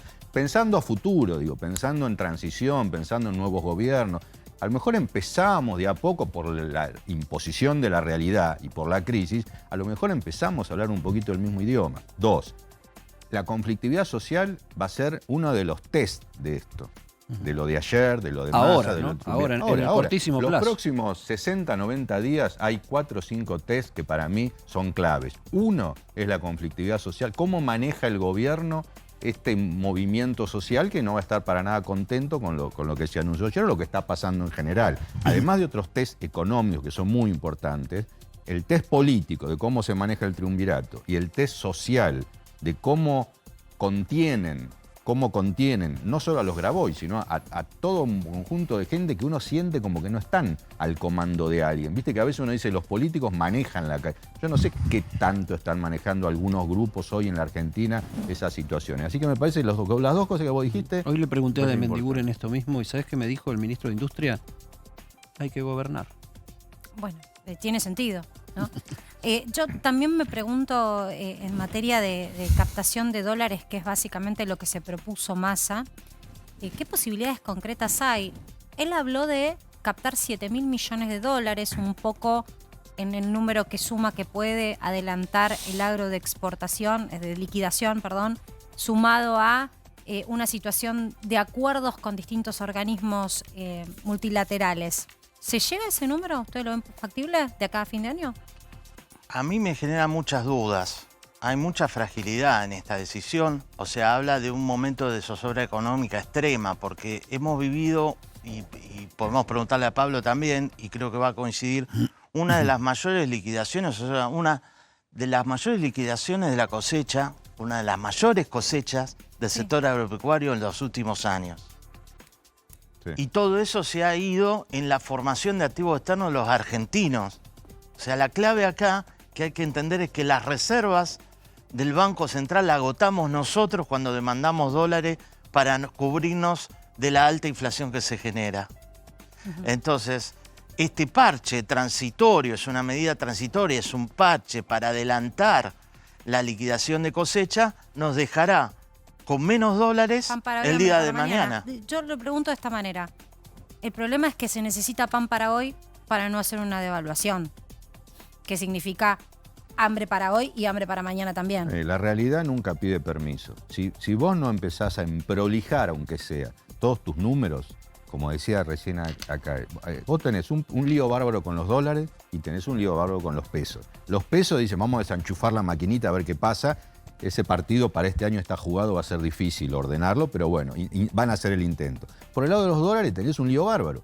Justamente, ¿qué pasa? Vos entrás al Banco Central y decís, permiso, ¿Qué tenés hoy? Le decía al presidente Algonés. ¿Qué hay hoy acá? Mira, un papelito que vale por 3.000 millones de dólares en oro. Ah, bueno, listo, tengo una inversión en oro. No me sirve para la batalla, para ir a vender dólares hoy o mañana. Después tengo los DEX, la famosa moneda esa del Fondo Monetario que nos dio. ¿Para qué sirve? Para pagarle al Fondo Monetario. Vos vas a querer comprar DEX, vos querés un DEX. ¿Para qué te sirve? Para nada. Y después están los dólares billetes, los billetitos, cara chica, cara grande, cara media. Ese no hay ni uno. No hay ni uno. Entonces, ese es el gran dilema que hay, la urgencia por tratar de... O sea, abrís la bóveda y hay eco. Peor. Sí, eco. Pero ¿sabes qué? Le dice, ahí tengo un número. Mirá, ¿qué es eso? Menos 6.000 millones. ¿Qué es menos 6.000 millones de dólares? No existe. O tenés cero... No, tengo... ¿Cómo negativo? No, ¿sabés lo que pasa? Que cuando todo este tiempo yo tengo que salir a vender dólares o a pagar deuda en dólares, estoy tomando los dólares, porque nadie quiere yenes, nadie quiere oro, nadie quiere dólar. ¿Y dónde los saco? Bueno, los bancos tienen guardados los depósitos en dólares, gran parte de los depósitos en dólares de la gente que está en los bancos. Entonces está tomando prestado un poco, más que poco, hay bastante que está tomando prestado y mientras tanto lo hace. Pero no se aviva la gente. Bueno, esto le importa a la gente mucho, ¿no? Porque la promesa básica es no devaluación abrupta y no meterse con los depósitos. Y bueno, por eso están tan urgidos. O sea, va todo de la misma, es toda la parte de las dos caras de la misma moneda. Si no resuelven esto, si no encuentran una manera genuina de acumular un poco más de reservas, está pasando esto. Sí. Y esto se puede hacer un tiempito. Algo que es importante. No puedes estar haciéndolo todo el tiempo. Cuando uno habla con los bancos, por lo menos no hay un goteo de depósitos que ponga en alerta el sistema, ¿no? No, además si todo el mundo se despertara con ganas de salir a buscar los dólares del banco, no hay. Pero hay 15.000 millones de dólares. Perdón, Marcela, hace 2-3 años que a 30.000. O sea, la mayoría del que los depósitos se han ido ya. Sí. Nosotros hemos tenido una corrida bancaria algo mayor que 2001 en el año 2019. Y ahora en lugar de tenerla en cada elección presidencial, la tenemos cada 2 años. En la elección intermedia del 2021 tuvimos otra corrida bancaria. O sea que los dólares que han quedado en el sistema bancario, una parte serán de hogares, depósitos de menor magnitud, y una gran parte son de empresas vinculadas al comercio exterior. Ahora, en la no mirada hay de mucho ambos, más en Argentina. En la mirada de ambos, ¿vamos en camino inexorable, un mes más o un mes menos, a una devaluación más abrupta que la que estamos viendo a diario? Mirá, yo creo que en la cabeza de este nuevo equipo económico hay una especie de vamos hacia un tipo de ajuste clásico, un tipo de ajuste que te obliga a la realidad. Están haciendo algo con los fiscos, vamos a tratar de gastar menos, suben la tasa de interés. La tercera pata de estos ajustes típicos argentinos es bajar la brecha cambiaria. ¿Cómo se baja la brecha cambiaria? Y si fuéramos todos rubios de ojos celestes, tendrían que ir bajando los paralelos. Baja, baja, baja, baja, hasta que en algún momento se encuentra con el oficial. Pero como no somos rubios de ojos celestes, en algún momento de la vida, no me preguntes, tía, ahora no tengo el bar, pero en algún momento ese dólar oficial va a tener que ir alcanzando. Lo ideal sería que no lo alcance. Yo defino el momento como ajuste y conversemos. Eso es lo que se está planteando ahora. Pero el ajuste es ahora, es la inmediatez. ¿Qué hay que esperar? ¿Que venga un plan de estabilización de más largo plazo? Ese es el tema. ¿Quién lo trae? Eso solamente puede venir con un nuevo gobierno. Solamente. No porque estos no lo puedan hacer, este gobierno. Falta 1 año y pico nomás. En 1 año y pico de un gobierno que ya está erosionado, que ya está medio destartalado, que está tratando justamente de parar el lío que traía, no le podés pedir que haga un plan de estabilización para que yo venga y te diga, no, esto no es para tener la inflación en 4% mensual, esto es para tener la inflación en 5% anual. Disculpa, Pablo, pero por lo menos que tenga un viceministro de Economía, o sea, un secretario de Política Económica, como hemos tenido en todos los ministros de Economía de la democracia, que sea economista. Sí, eso seguro. El tema es para qué lado, ¿no? Ortodoxo, heterodoxo, ¿quién será ese nombre? ¿Quién lo pone? Lo vamos a conocer seguramente esta semana, Edipo. Están diciendo que no banca más el mercado, quieren ese nombre. Gracias a ambos por haber participado, para que sepas un gusto escuchar todas las opiniones. Gracias a todo el equipo. Se terminó, Edi. Vamos con Vivi, entonces. Pero solo por hoy. Mañana regresamos a las 19 horas. Chao.